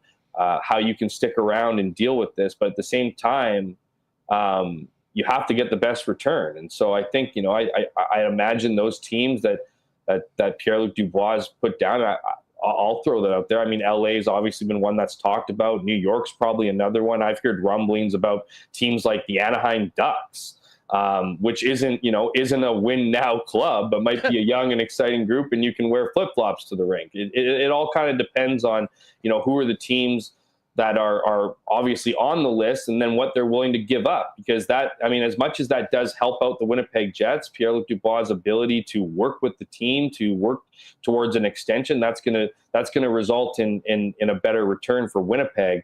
I just think it's one of those things that Winnipeg is fine with waiting out for better offers and not taking something just for the sake of getting a deal done. We've seen that in the past with players. It's been sometimes a grueling, exhaustive process. But the fact is that if the Jets want to retool, if they want to be a good, I'm not putting them in Stanley Cup contender, but contend for the playoffs, as soon as next year or the year after, you have to win this trade. You have to get players who are if they're young and established, maybe 1 year away from going off, or 2 years, because you can't be getting prospects, you can't be getting picks, because all those things turn what you hope to be a retool into a rebuild, and then you're making the other guys you have on your roster, and the Josh Morrisseys, the Kyle Connors, the Nikolai Ehlers, not happy with the direction you're heading. So this one, while it seems like it's the most obvious to get done, I think it's the most important to get done as far as that return. I think we're going to get an answer before the NHL draft in a week's time. Yeah, no doubt. Jeff Hamilton with us from the Winnipeg Free Press here on Winnipeg Sports Talk. How did you read the Monahan signing 1 year? Is that a placeholder, or is that just, basically preparing themselves that they're going to need a little bit more center depth if they're not willing to pay the price or the contract demands of Pierre-Luc Dubois? He likely ends up elsewhere. I think it's a bit of both. I think Sean Monahan had a really great look from all accounts, from talking to players, talking to former teammates, current teammates. This guy's a very, very good teammate, and we've seen Sean Monahan in the past play the way Sean Monahan has. A strong game, an offensive producer, but he's dealt with injuries over time, right? So I just, maybe this is a let's not give up on this guy until we see exactly what we can get from him opportunity. Perhaps he's insurance. I mean, I don't see how you couldn't see it as, if you don't get Pierre-Luc Dubois, how it isn't potential insurance there. But I think the prognosis, if you will, or the predictions for Sean Monahan is he's going to have a bounce back year, but there's certainly no guarantee to it. So I don't see the signing as any indication that, the Canadians would be moving on from adding a player like Pierre-Luc Dubois, but I do think it makes a little sense just when you look at the, how much he's getting paid. Obviously the term, it's kind of one of those, hey, show me what, show us, and we'd love to reward you for it, we spent a lot of time last week talking about the Kings' rumored interest and what the Kings may potentially be willing to trade for a Pierre-Luc Dubois. They've got some talented young players that presumably would be the apple of the Winnipeg Jets' eye. I do think, Jeff, for all that we've heard of Montreal, and sort of that's the assumed destination that he's going to end up in, it was quite significant to hear that Paterson is going to be able to attempt to broker deals with teams, a number of 5 to 6, and they're looking to do a sign and trade for an 8-year deal where he signs with the Winnipeg Jets and then it is dealt. Obviously, I think that's the best case scenario for the Winnipeg Jets. Are you on board with all of that? Is that what you're hearing the plan is? And if we know that, how would we, what percentage would you give the likelihood of going to Habs, LA, or team other? From what I've been hearing, LA is interested in 3 of the Jets players. I hear they're interested in Mark Scheifele. I hear they're interested in Pierre-Luc Dubois. And I hear they're interested in Connor Hellebuck. And the buzz that I was hearing is that they'll make, like every other team, they're going to make the best decision for the best outcome for their respective club. And I would see Pierre-Luc Dubois as a guy that they would covet for sure, because, in a year's time, Anze Kopitar is probably moving on, right? I mean, I'm not saying that that Pierre-Luc Dubois is the modern day Anze Kopitar, but I'm also not saying that, like to replace one power forward with another modern day power forward. If that's the style in which you like, then that looks like an ideal situation. But LA needs goal scoring. Mark Scheifele scored 42 last year. They need goaltending. If you ask anybody, I know, obviously they made some moves at the end to get rid of Quick and start something, but they got a whole new situation, clean slate if they don't re-sign. So I could see the LA Kings looking at all three of those guys and maybe looking at, if they can't get a Pierre-Luc Dubois, which I think is probably number one on their list, maybe they're looking at the two other options as possibilities as backup plans, or seeing what the best offer is. I could see them placing those kind of offers to the Jets, seeing what the best one is and choosing one of them. But to your question, LA Kings, there's no secret that they're interested in his services. They have the money, they have the need, they have the team. That if you added a guy like Pierre-Luc Dubois, it'd be pretty interesting to your mix. I would say you're looking at, if you ask me for percentages, I would say it's a third each way. And I know that's a cop out. I think you might have a bit better odds of it being the LA Kings if you're the Winnipeg Jets, because I don't think that the Montreal Canadiens have those pieces or are willing to give up those pieces that you're asking for. The younger players, those kinds, certainly not the 5th overall pick in Montreal. And so I would put probably maybe a 40% chance in LA, a 33% chance in Montreal, and then you do the math for me. What is that? 27, whatever that is, whatever that math equates to for anybody else. But that the two teams, I think the two teams that everyone's talking about and certainly have been not so private about their interest in Pierre-Luc Dubois are the two teams that are going to go the hardest after. I mean, the other part of this, and it's quite clear, and I mean, every good general manager would do this, and I really feel this is exactly what's happening, is they know what their offers are right now, and they're playing them on each other to increase the return for the Winnipeg Jets. How serious are these teams? I wouldn't be surprised if Cheveldayoff has a concrete offer on his table from the Los Angeles Kings, and maybe working Montreal to see if they can give more. At the same time, though, I mean, it is risky if Montreal's trying to slow play this along, because Chevy might just say, all right, no problem. Here's the deal. Boom. LA is done. And obviously there's more to get done because there's the contract involved. But I think a lot of those things, the framework probably would already be set up in place by Pat Brisson before any handshakes were done.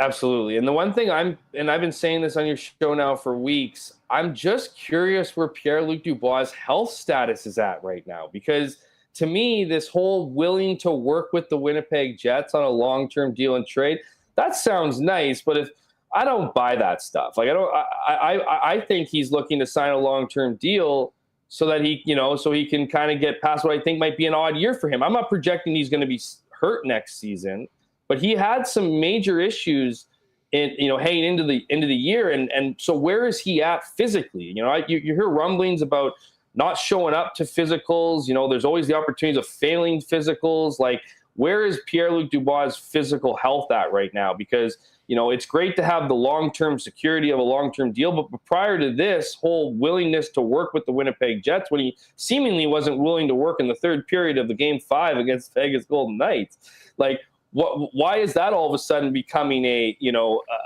thing he's willing to do? And that speaks to me about something isn't right there. So as great as it sounds for the Jets, as great as it sounds for PLD's camp to help out the Jets, I don't know. It helps them out too. I mean, listen, if you want a big money 8-year contract right now, you got to play within, with the Winnipeg Jets. The help is that it gives you the team, because any team that's going to acquire Pierre-Luc Dubois is going to try to sign him to a long-term deal, right? So I think it helps on both sides that you're right. I mean, it certainly helps, the Jets' value part, and it helps, obtain value in return, and it also helps Pierre-Luc Dubois get that deal that he wants. But it's not like he wouldn't probably get that anywhere he's signed, right? Here's the thing though. Next year's free agent class is way different than this year's. Totally. There is not a lot of big name talent at almost any of the positions right now for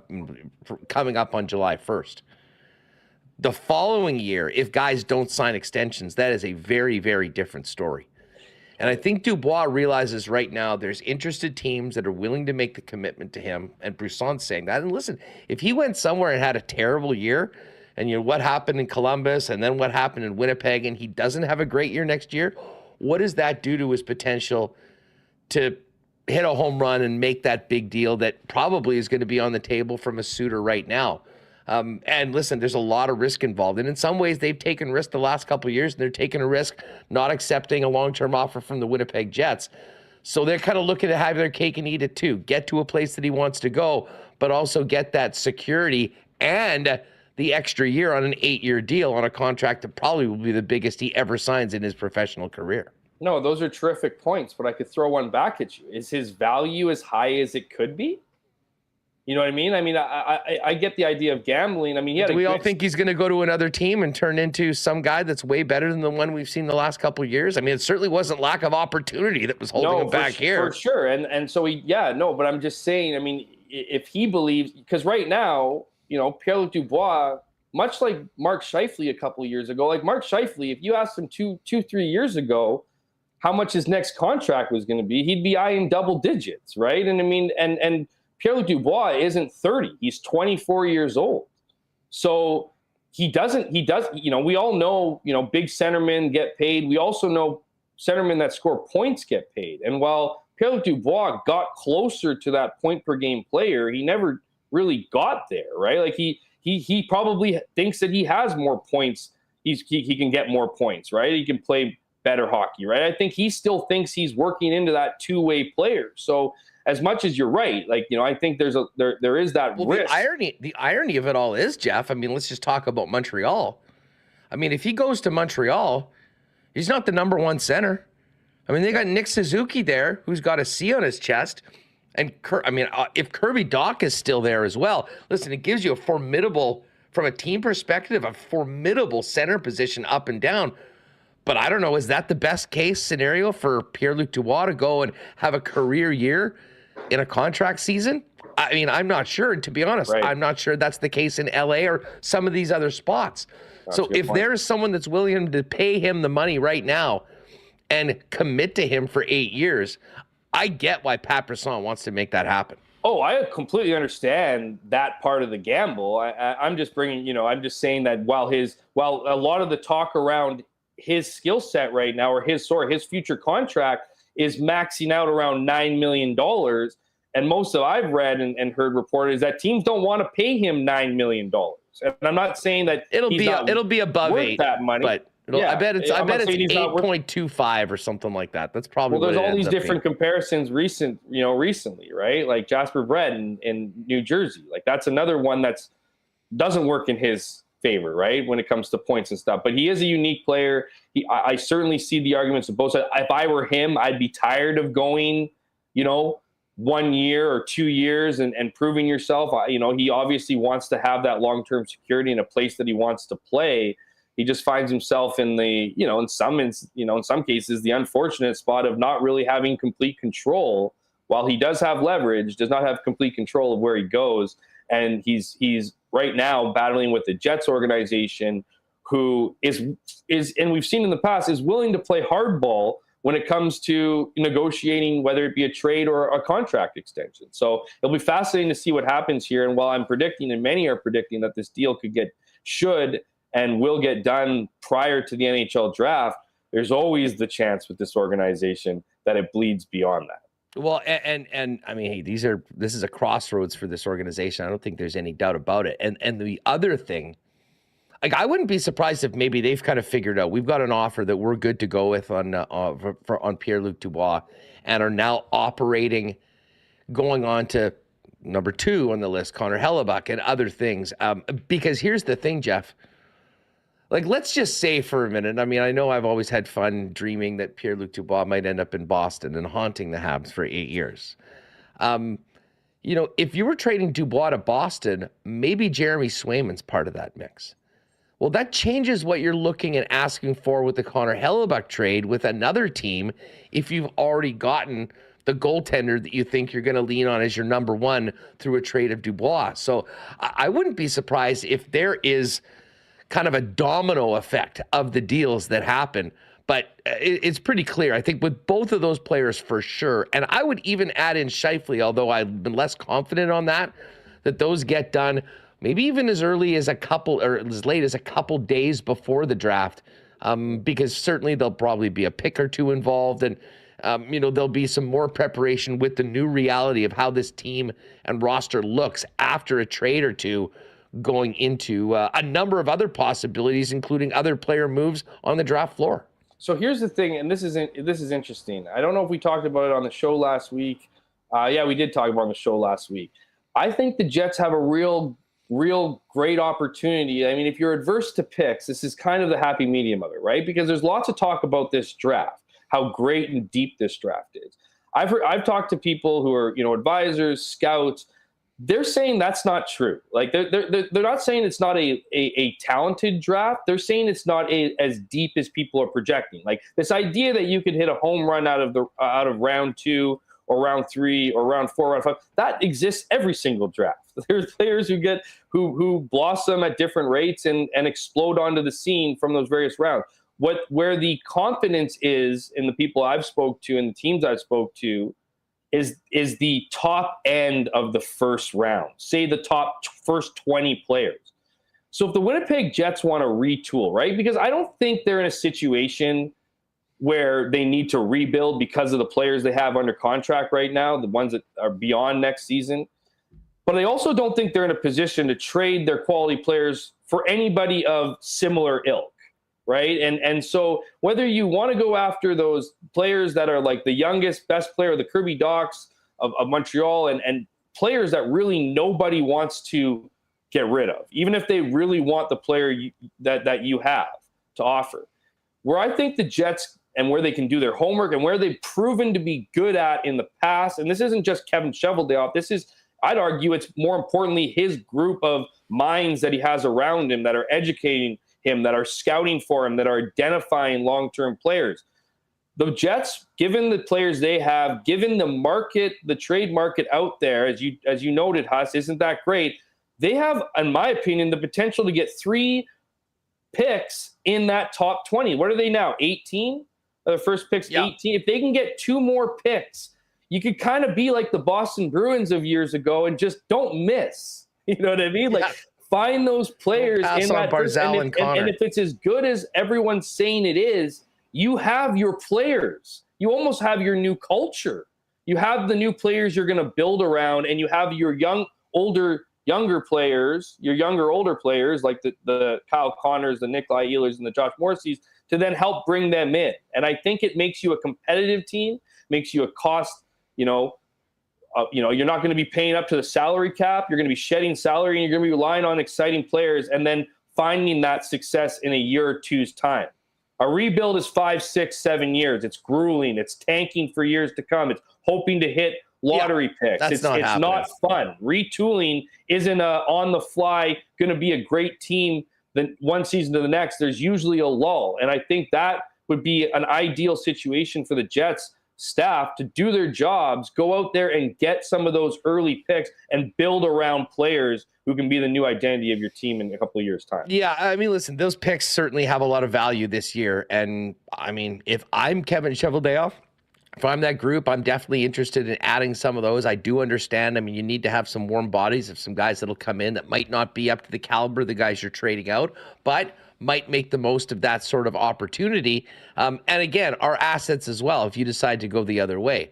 I mean, I am sort of at the point, especially if Connor Hellebuck's not part of the Winnipeg Jets. I mean, even being where they were last year is probably unrealistic. So put yourself in the best position to have maybe a short-term setback, but a real exciting future on top of last year's draft class, which so far, with the players that have signed and what we've seen so far, could be the foundation for, a significant part of this team in a 3.0 era, if you will. And speaking of 3.0 era, to me, that really happens when they move on from Scheifele and Wheeler. We've talked a little bit about Scheifele and his situation. Wheeler's is very different. Where are you at right now with Blake's future in Winnipeg with the Jets? And how, if anything changes, how does that get done? It's a very interesting question, and there's two trains of thought here, I think. There's the obvious, okay? Honor him whatever way you want with a video, thanking him. Blake Wheeler's done a lot for this organization. He's given his heart and soul to this team, but it's time to cut ties. If you want to bring in a new culture, a new locker room, new voices. Like, you had one coach walk away because he no longer, his voice, didn't resonate. Well, I'm not saying Blake Wheeler's voice doesn't resonate. Clearly it does, based on the exit interviews we heard from a lot of veteran players talking about, while he lost his seat, was still the captain. So that, to me, like, it's a situation where you need to save these players from themselves. I'm not painting Blake Wheeler to be a horrible human being and all these things. I'm saying he's not the right voice and personality and leader you want in a room where you're trying to change the leadership, the voice, and the culture. Like, the Jets might say they have a close-knit team, that all these guys went to Josh Morrissey's wedding over last summer, like, as Rick Bowness loved to talk about over and over. But the fact of the matter is, whatever that chemistry is in the locker room is not translating onto the ice. And we know the opinions of the Blake Wheelers, of the Mark Scheifele's, and just their attitudes. I mean, you only have to go into the locker room to notice this. I know a lot of people go, yeah, you're reporters, you hate these guys or whatever. We don't hate these guys.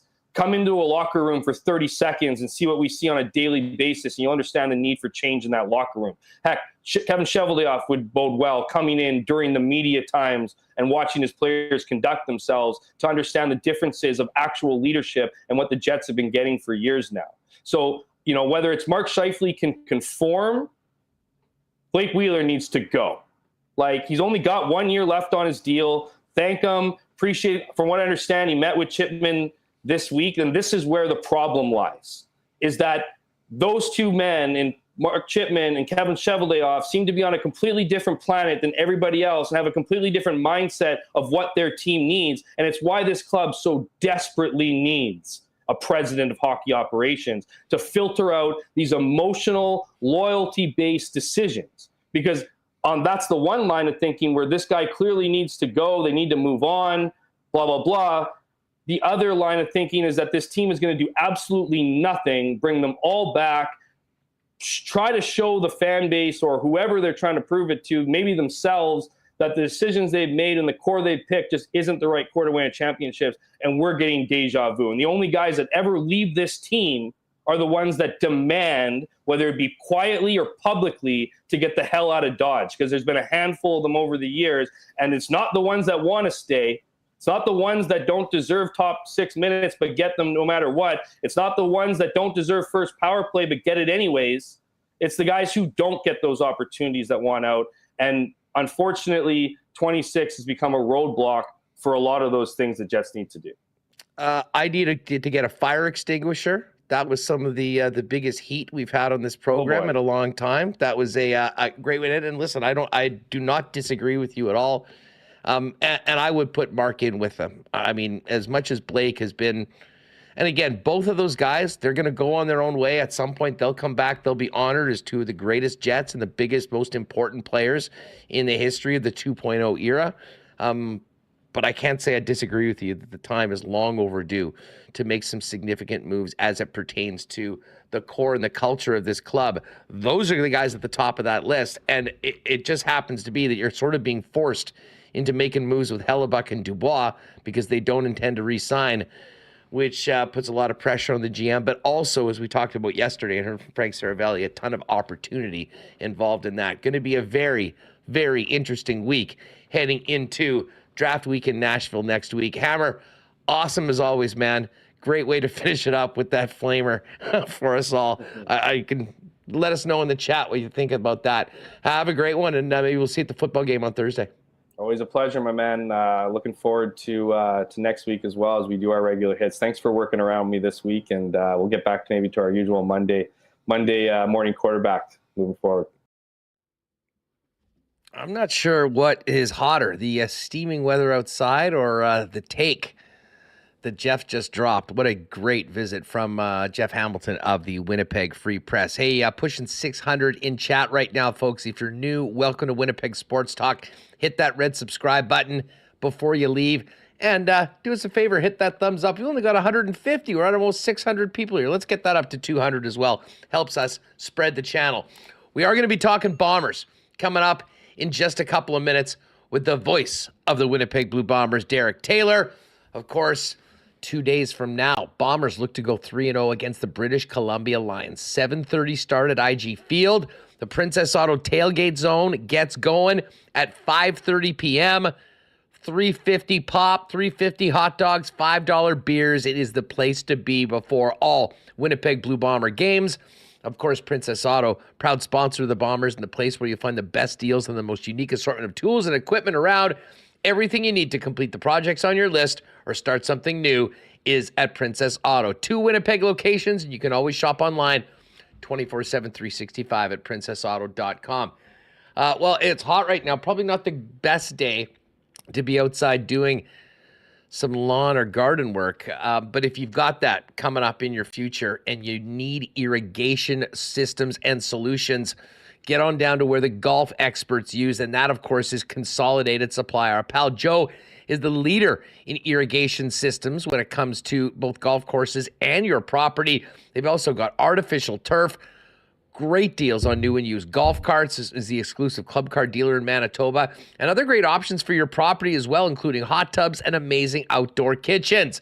They're also the leaders in small engine parts and repair. Consolidated Supply. Pop by and see their new showroom open to the public at 1395 Niagara Road East, or find out more online at cte.ca. Hey, speaking of that Bomber game on Thursday, if you need to outfit yourself in some of the newest and freshest Bomber gear around, get on down to Royal Sports at 750 Pembina Highway, Manitoba's #1 sports superstore, with the biggest and best selection of licensed team gear for all your favorite local teams, not to mention the biggest franchises around North America and the world.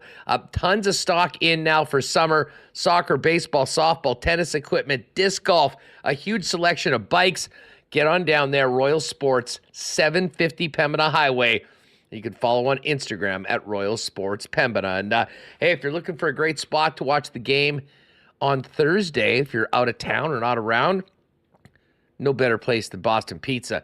Of course, the get-together with friends for the big game, with the game on the big screens, with big sound at your local BP, and enjoy ice-cold schooners, world-famous BP wings, and gourmet pizzas, and the latest from the BP feature menu. And hey, staying in, need to just sit back in the AC and get the great taste of BP anytime by ordering online at bostonpizza.com. All right, to IG Field we go. Let's welcome in the voice of your Winnipeg Blue Bombers on 680 CJOB, Derek Taylor. DT, how are you, man? Great to have you back on the show. Thanks, Huss. It's good to be back. Anything exciting happened for the Bombers in week number 2? He said sarcastically. Oh, my gosh. That was a hell of a performance. And you know what? Like, I'll start off by actually giving Saskatchewan credit for the way that they played. I mean, I thought Trevor Harris balled out, had the 3 touchdowns to the same receiver.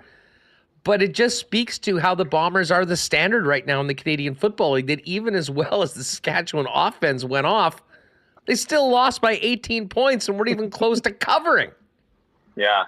Sask led in the third quarter of that game, right? And we all kind of wondered, okay, who's the second best quarterback in the Canadian Football League? Well, based on 2 weeks of play, it's Trevor Harris. Like, that game was phenomenal. He laid a ball right over top of Dietrich Nichols' shoulder. Nichols is in incredible coverage, and forgive me if it was Winicky or whoever the receiver was. I went, it's the best pass I've seen thrown in the league this year. And I've seen all of Zach Collaris's, and he's awesome. Like, wow, this is super impressive. And to do that, without their top 3 receivers, it was a really impressive performance. I thought Sask's strength would be on its defense, and I still think that's the case. I don't think that's going to hold up.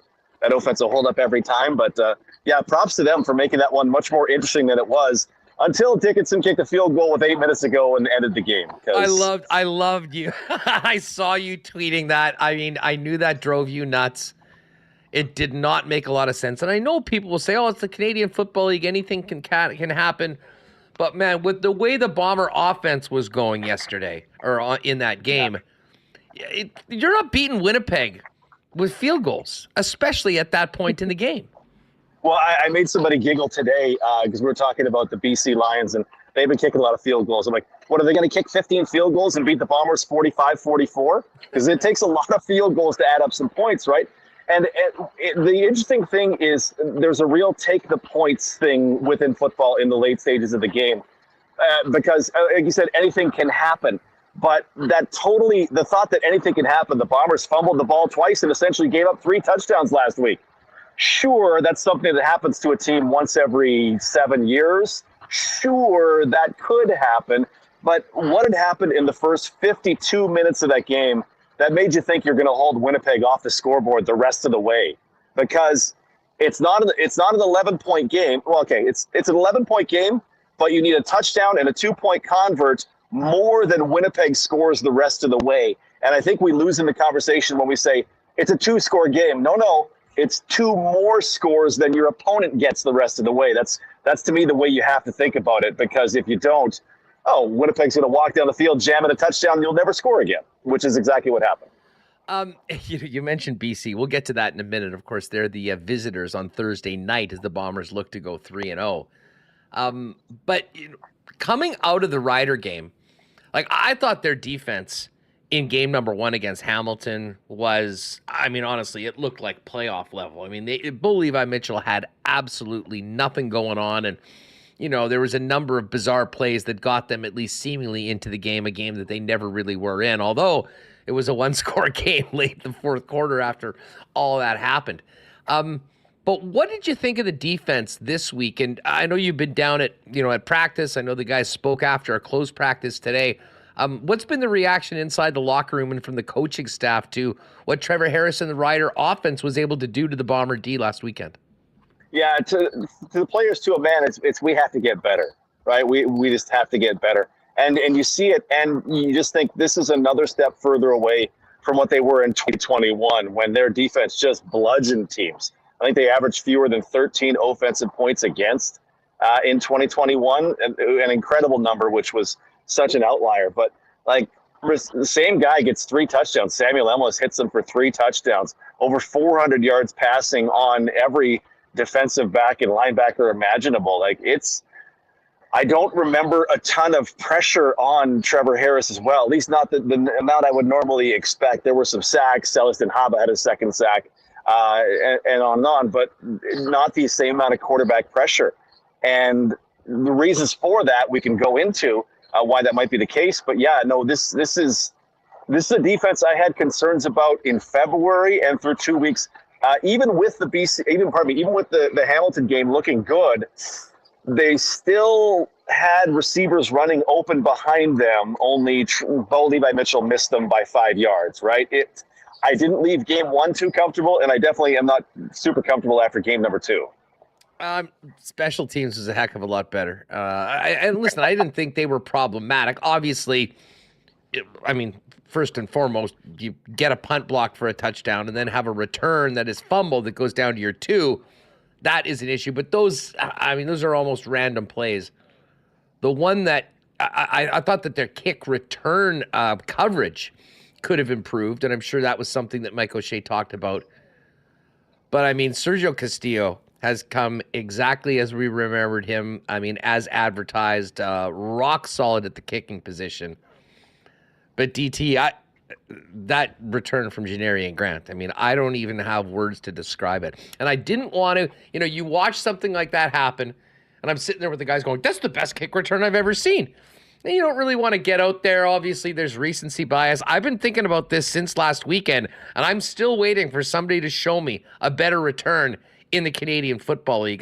That was absolute magic, and it shows what a dangerous player he can be. And credit to Buck Pierce. I thought Buck Pierce called a hell of a game offensively. After that happened, he's not going to get a ton of touches, but you get that ball into Janarian Grant's hands in open space, and you're probably moving the chains. Just talk about the impact of 80 in that game against the Riders. Yeah, it was unbelievable. We asked Grant about it in the post-game show, and we asked him, yesterday, hey, where does that rank? And he'll go back to there are bigger moments for kick returns, like returning a kick for a touchdown, a punt for a touchdown in the Grey Cup. Hard to dispute that that's a bigger moment than in week number 2. The West Final, a bigger moment than in week number 2. But if just in a neutral game, if you took everything else out of it, the skill that's required to make that punt return might be as great as I've ever seen, because Deontay Williams is coming down at him at 100 miles an hour. He's got to make a real quick decision to fake out Deontay Williams, or that play is over at the 15. And so he gets around him and then decides, okay, I'm going to have to cut back. And when you watch it back, right, you see there are not a lot of great blocks because of the cutback. Guys can't make great blocks because they'll get called for holding. He's got to do this on his own. Okay, he stiff-armed 38. Oh, he stiff-armed for the long snapper. Oh, he got the corner. He got inside Lacombo. Like, it was unbelievable the amount of effort that took for him, and just the confidence, the audacity to go, yeah, you know what, I'm going to try this. How many times have you seen a punt return where you went, oh, God, don't start going backward. Oh, my God. But this one didn't feel like that, right? He just bubbled back a little bit to his left and just dropping 240-pound guys with stiff arms at 160 pounds. Unbelievable. Skill for skill. Again, taking the context of the importance of the game out of it, it's the best one that I can think of. And, I mean, it was the backbreaker. Honestly, it was the backbreaker in that game. It was a 3-point game. Bam, it's a 10-point game, and it looked like that. Oh, yeah, that's a real momentum. I agree. That was absolutely the dagger for the Bombers. Hey, just before we get to BC and what's coming out of practice this week, had you ever, first of all, did you know that coaches could challenge an illegal block on a return, and had you ever seen it before? I had never seen it before, so it's one of those ones that you never kind of contemplate. But yeah, Coach O'Shea said you can't challenge holding on a return, but you can challenge a called illegal block.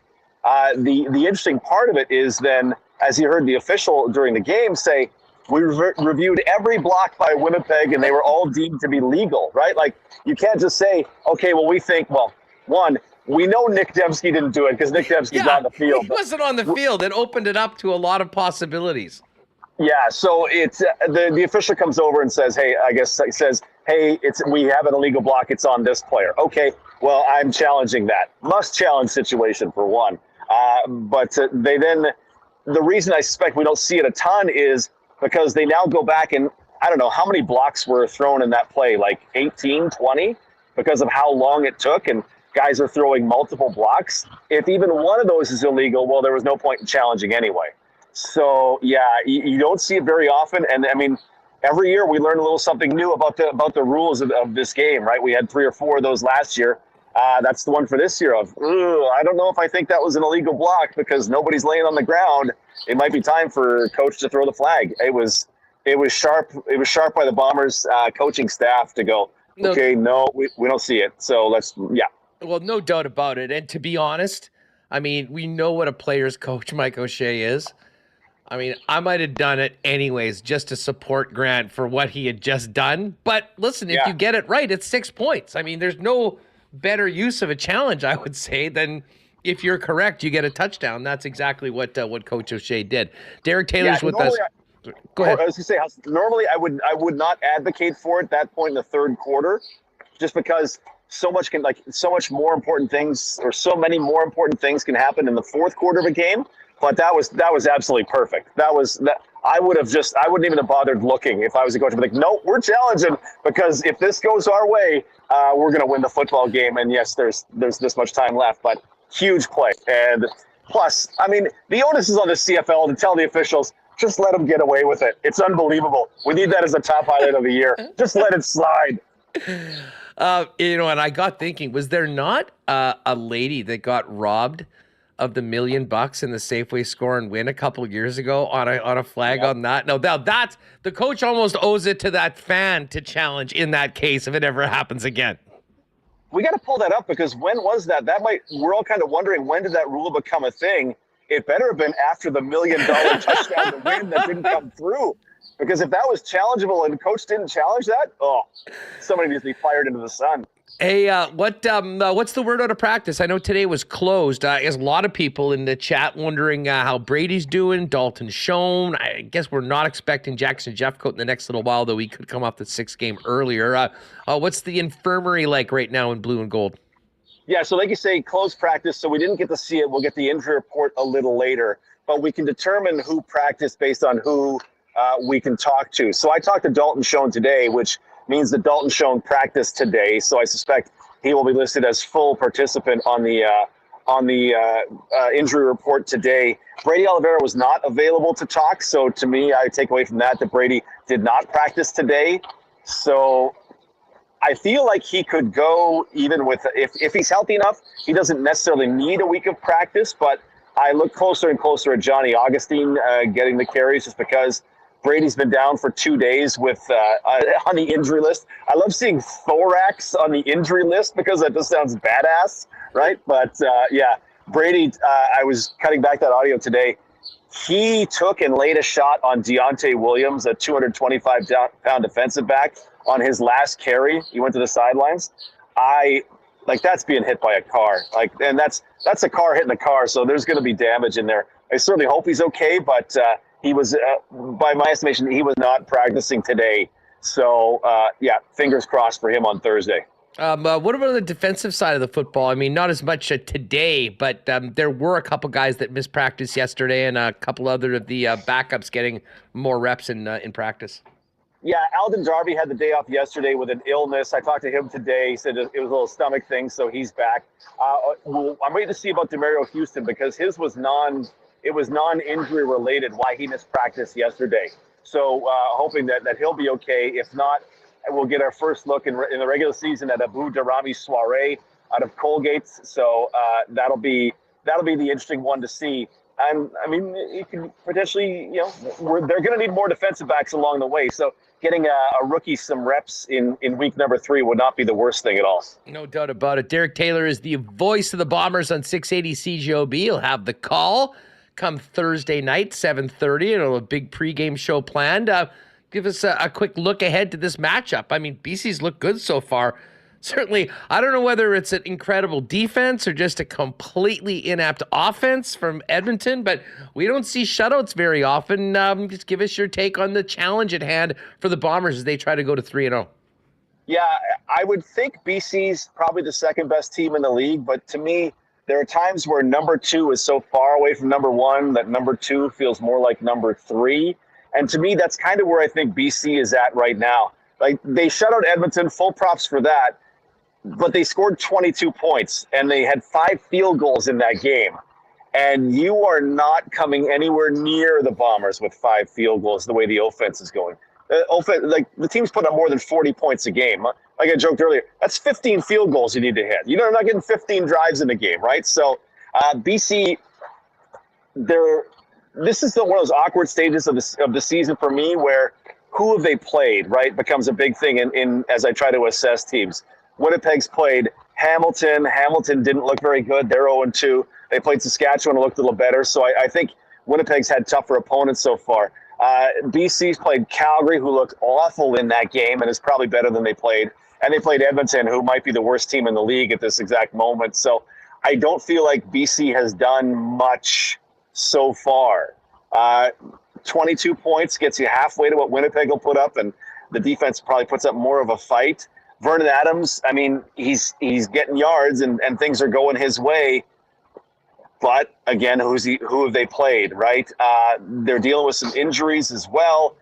The defense looks solid. That front looks very impressive, and man, they can cover. So no qualms about their defense. But yeah, I'll be very curious to see. It could turn into a battle of 2 unbeatens in the CFL that one walks away with a 20-point win just because.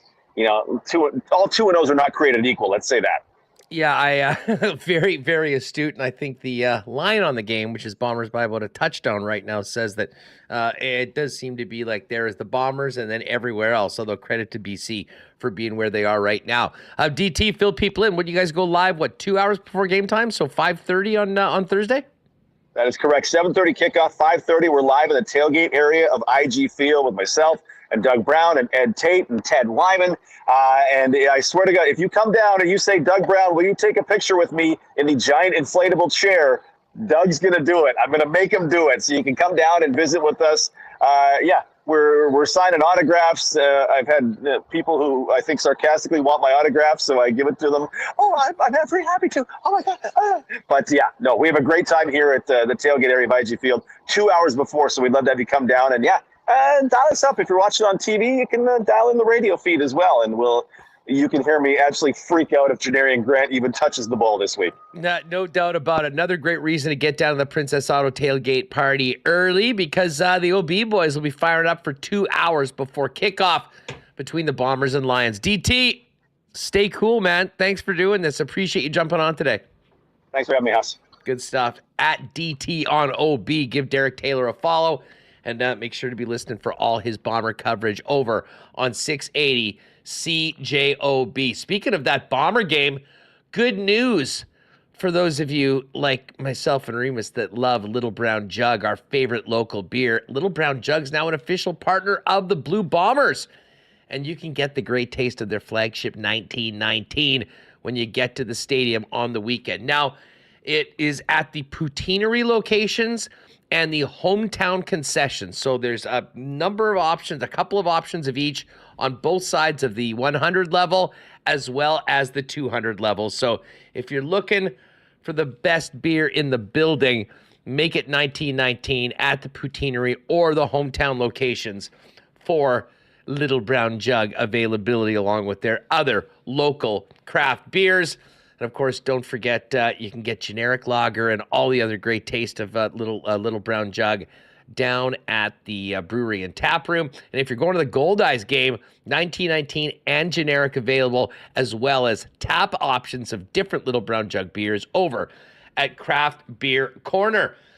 Speaking of beer, that goes very well with fishing, and I cannot wait to get out to Aikens Lake coming up in August. If you've been planning or wanting to do a world-class fishing trip where you can be on the water in less than 2 hours from the city of Winnipeg, Aikens Lake is the spot.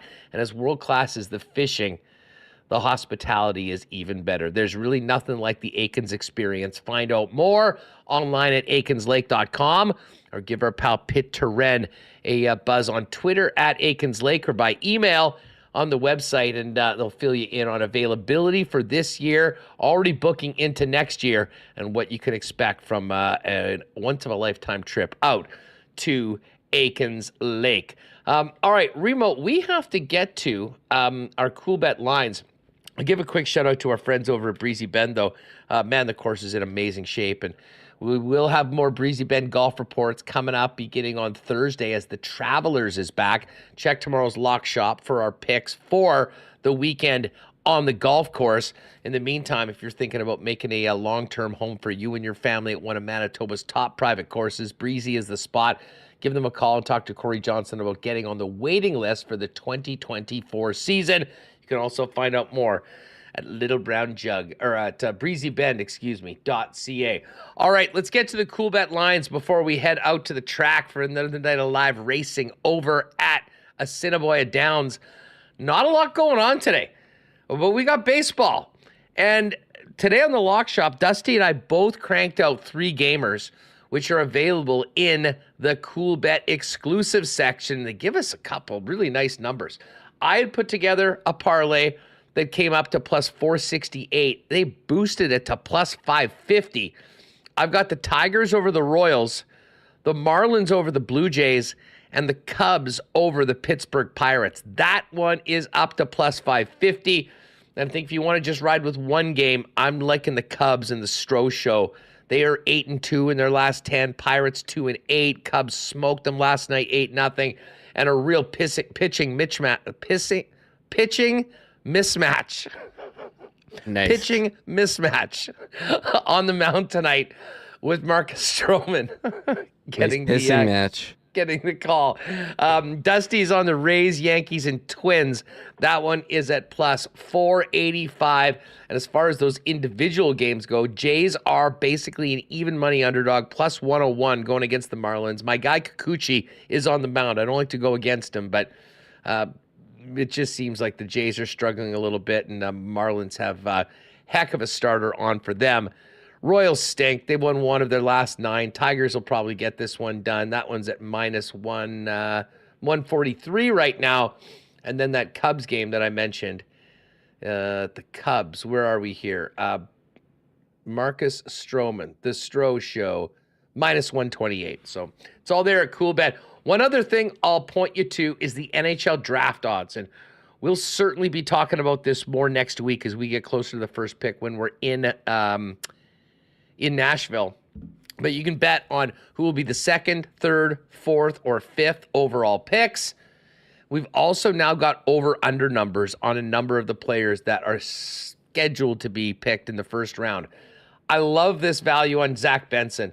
I'm not saying he's going to go in the top 8, but I think there's a very good chance that he does. And the fact that that number to go between 1 and 8 is plus 200, I cannot avoid jumping on that one. It was plus 210 when it came out. There's been a little bit of movement, but it's pretty steady right now. And I've been hearing some scuttlebutt on Benson, including the San Jose Sharks, as high as number 4. So I have a feeling he's going to hear his name called early. Love the value on that. Anyways, you can check it all out right now, and they'll continue to add more as we get closer to the week in Nashville. Of course, Coolbet is presenting Winnipeg Sports Talk at the NHL Draft in Nashville. We'll have more on your draft odds and props and whatnot. And, of course, join us on Monday for shows following the Winnipeg Jets in the National Hockey League all through the week. Travelers Championship odds are up as well. We'll hit that on tomorrow's Lock Shop. Scotty Scheffler, the favorite at plus 650, and Pat Cantlay at 11-1.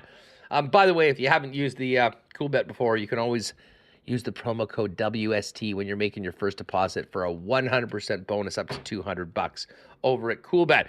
All right, Reem, let's get to the track. I saw Mary Jane thanking us for the horse picks yesterday. Mary Jane, I hope you faded me because I'm ice cold right now, but it's hotter than hell outside right now, so why not heat up tonight, Remis? And that is my plan with the picks for tonight's live racing card, which gets going at Assiniboia Downs at 7:30. Yeah, I didn't have a great day at the track either. I picked an exacta where I bet $4 and won $5.50. So I got to stop betting on favorites. There was one I bet like $10 and won like 12 or something the other day. So those are dumb. Don't do that. Don't go on these so hard on these favorites. You want me to start going?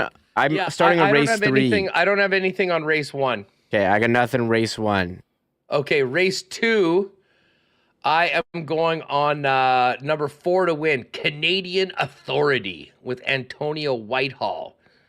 So sprinkle on Canadian Authority on number 4 in race number 2. Okay. And then we go to race number 3. Who you got here? I have a Triactor Box, Kim's Texas Bling, Gold Diggin' Darlin', and Buy Y'all. That's a bit of a chalk box, but I don't care, Hus. I think that's going to be the $6 bet that pays $6.70 to win. Okay, well let's see. I'm on Kim's Texas Bling to win. Okay, that is and I love Kim's Texas Bling. Although we love Buy Y'all too. Buy Y'all 4-5, so a clear favorite. Figured I'd go with the next horse up, and that is Kim's Texas Bling. Race number 4. You got one in that race? No, I don't. Okay, I do. Shinboro, horse number 7, opened at 6-1. I'm taking Shinboro with Neville Stevenson. Horse 7 in race number 4.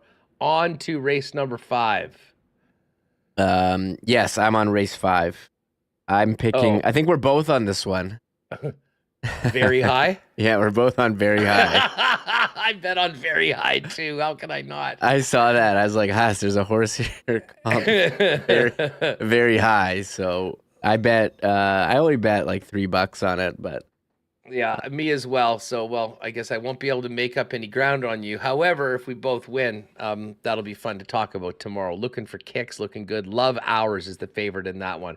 All right, race 6 and 7. This is where I've actually really put my my money towards. I've got a 1-4-5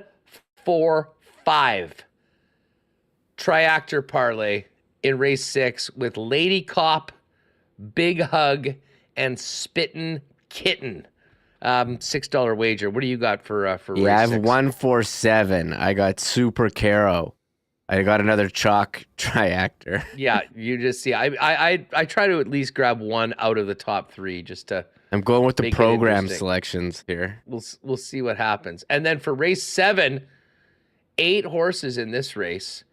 What do I got here? I think this is a bit of a longer shot for me. 1, okay, Savage Love is pretty short, but Lady Nyla is the longest shot on the board, and I'm including Lady Nyla in it, as well as Cordillera. So a 1-5-8, Savage Love, Lady Nyla, Cordillera. If that one comes in, that'll be a nice win. Again, I need the longest shot on the board to finish in the top 3, along with my other 2 horses. Okay, I'm on race 7. I did an exacto 1-3 Savage Love, which I've won on with before. Shout out to Adam Bighill, #Savage.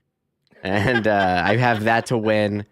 That's the chalk pick with 3 in seconds. Someone else going in. Yeah.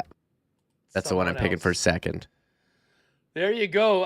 As I said, post time tonight, 7:30 p.m. And we'll get back at it tomorrow. It's now we're Monday, Tuesday, Wednesday live racing at Assiniboia Downs. If you want to make a reservation in the dining room, give them a call. I believe it's 885-3300 or 3330 or asdowns.com for more information on that. Of course, free parking, free to get in. Great time out at the track. And I can't be at the track tonight, Remo, because I said yes to one of my buddies to fill in with him in his golf league. I cannot believe that I said, yeah, I'm in for sure. I wonder what the day's going to be like. Well, it's going to be 34 degrees Celsius, and it's down in St. Malo, St. Pierre, and that always seems to be the area that gets much bigger, severe thunderstorms. So I don't even know whether we're going to be able to make it through this round today. But it could be an adventure because the weather forecast looks pretty gnarly considering how hot and humid it is right now. And the wind is nuts, Yeah, too. I was supposed to have my son's soccer, and that got canceled, thankfully. So I'm not having that, and I'll have to figure out some alternate Why plan. did it Like, get canceled? Just because it's too hot? Yeah, like you can't have these kids running around. Like, let's see, what's the temperature on my phone? It's like 34, isn't it? Like Winnipeg has. This is my slogan for Winnipeg. Can't go outside in the winter. Can't go outside in the summer. Soft. Burn. SAWFT. 30, Soft. 34 degrees. Turning No these thanks. kids into a bunch of cream puffs. It gets 30 degrees and you have to stay home. You're Yeah. staying home too much as it is. That's It's a the problem rules. with kids. We need to get them outside. Toughen them up a bit. No, They're it's 4. not. It's Let's not go. safe. Get out there, kids. Don't complain. Water only at halftime. Follow the ball. It's not. Look, there's so little soccer being played as it is in this, 3-4-year-old soccer. So don't force them outside. Here, we're nowhere wrap. People are asking me. People seem to think I have a scheduled rant at the end of every show. It just organically comes, people. Yeah, like I don't think, okay, what am I gonna? But the good thing is he's usually not in that good of a mood, and usually there is something bothering him most days of the week. So, do you have anything today? Yeah, I that's, actually do. I was really Go triggered. figure. I was really triggered this morning. So this is what pisses me here. Philadelphia Flyers announced their new uniforms today. So whenever a team announces a new uniform in 2023, you have to have a video on social media. So here's the video they put out. And I don't know about you, but if you're announcing a jersey, show the damn jersey. I don't want to see a video of like a locker room, of ice, of like whatever, skates. I don't care what's it. I don't want to see any of this. Show me the jersey right away. I'm not sitting through this. How long? This is a 2-minute video, Huss. Typical millennial impatience This from is Michael Remis here. It's called a tease. Okay, this is a like tease. a 2-minute video of jersey unveiling. They Of don't nothing. even show the jersey. Show me a picture. I don't want to see this. This is horrible. This video. Like, I'm sure it took a lot of work to put in and 2 like a lot minutes of of your life you'll never get back. and a lot of hours of editing. But like, if you're gonna reveal the what is this? I don't know. So I mean, I guess they're showing a bit of the jersey. I feel bad. Like And it looks just like the old Flyers jersey, to be honest. I'm not really seeing anything that jumps out to me. That's the thing too. Like, and I don't want to dump. Like, people work really hard on these videos. They're hard to make and take a long time to edit. But me, as a consumer and a jersey connoisseur, I want to see. Just show me the picture. I don't need a video. So I went to go see it, and I just sit through all this, and I scrolled to the end. I couldn't even see the jersey. And a really cool close-up of that stitching, bringing the white and the orange together. Yeah, so this is so. Speaking of this, overkill. I wonder if we're going to get any news on our jerseys. That was. Yeah. Okay, go ahead. I mean, I've long thought that there was the potential to tweak things up and potentially maybe move to the heritage on a more consistent basis, or at least include them a lot more. And then, of course, the reverse retros from last year that I think were so popular, the 90s version, love to see those get in there a little bit more. So I heard some rumblings that maybe that was going to change this year, although certainly nothing from the club right now. So here we'll stay. That'll be our aesthetics segment for jerseys and whatnot. I'll give you my jersey review on the Flyers jerseys, except you click on the link on their website and you get a 404 error. So well done. I guess too much time spent on the video to make a working link. But here's the video. I guess they changed the orange a little, and they don't have the black between the white and the orange here. I mean, these, as you said, these look like they look like a Flyers jersey. In the jerseys. Yeah, who are they promoting as their guys? We've talked a lot of it just to bring it here into Winnipeg. I don't know who these guys are. I mean, apparently, and I was at the Seabears game going up Hargrave and turning, and I couldn't help but notice on the side of Jets gear, it was Pierre-Luc Dubois, it was Connor Hellebuck, and it was Mark Scheifele. No, those are going to have to get changed. I think they might have done that, or they're already working on changing the branding. And as far as the Jets jerseys, someone threw out there on Twitter who's like a jersey guy that he thought the Jets were changing. I heard that wasn't the case. However, they did wear the heritage quite a bit last year. I thought maybe they would wear them in the playoffs, but I think in the playoffs you can only wear one jersey. That's some silly NHL rule. Like the NBA, Denver's wearing 3 jerseys in the finals. A series. Yeah, in a series. So NHL needs to get with people should have been wearing reverse retros in the playoffs. They were so popular. I don't know how you go away from them. But I thought the heritage should have been worn in the playoffs for the Jets. I think they do need to go to heritage, more. Heritage white. They need the reverse retros. I would be fine with for the white jersey. Yeah, the white. I haven't been I like the Jets blue of the 2.0, but the white, it's got that stuff on the shoulders. The blue one, I'm not crazy about that, so that's why I say go to that. I like the original 2.0 jersey fine. I think it's great. I think the logo's nice, looks great on hats and all that stuff. The heritage jersey is one of I put that up against any jersey in the National Hockey League. It's too good. When it comes down to it, it's just too damn good. Exactly. It's too good. Shouldn't be in the closet. It should be on the ice worn, especially in the playoffs. More info on that. All right. Well, listen. Fun show today. Oh, one more. We got the Hockey Hall of Fame announcement tomorrow during the show at 2. Exactly. That's going to be, who do you think? Do you have any predictions? McGillney should be in. McGillney's got to get in at this point. Keith, what about Brindamore? Is Brindamore Hall? Is he Hall? I guess if Guy Carbonneau's in, Brindamore should be in, but was Brindamore he was really good, but was he a top guy in the league? I guess he played a different role, and he was on Team Canada 98, so obviously he was seen that way. Yeah. But I have, Lundqvist sounds like he's getting in. McGillney should be in. Curtis Joseph I want to see in. I don't think goalies are getting respect. What about Theo Fleury? Are you for his on ice stats? He should be in, but I don't think that he's getting in. So he's been basically canceled for being pretty out there on a lot of things. His stats show that he was on Team Canada 98, 02, got the points, Stanley Cup. I think there's a certain level of, a bunch of things that Fleury has. There's 15 people all time that have done it. 14 of them are in. Is he triple? Is he triple gold? I'm trying to remember. I don't know if he has worlds. Well, the World Junior, he was in the punch up in he was in that, wasn't it?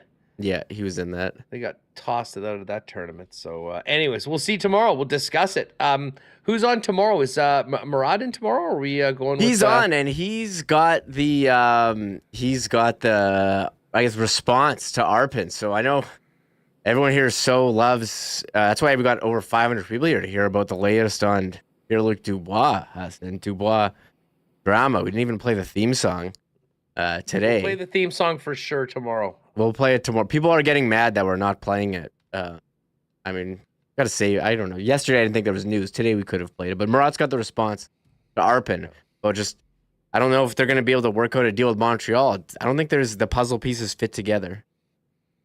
Well, the puzzle pieces fit together if the Habs are willing to, move off a couple of assets that the Winnipeg Jets want.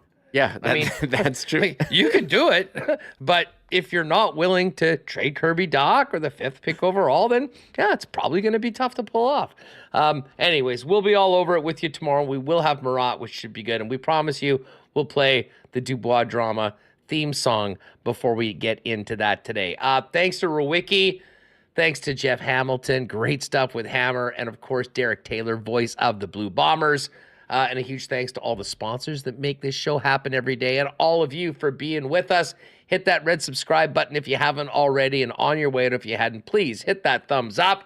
And whatever you do, stay cool and join us tomorrow, 1 p.m. live, the latest on Dubois Drama, Bombers getting ready for the Lions on Thursday night, and much more right here on Winnipeg Sports Talk Daily. Have a great night. Oh, my God! Oh! Shut it down! Let's go home!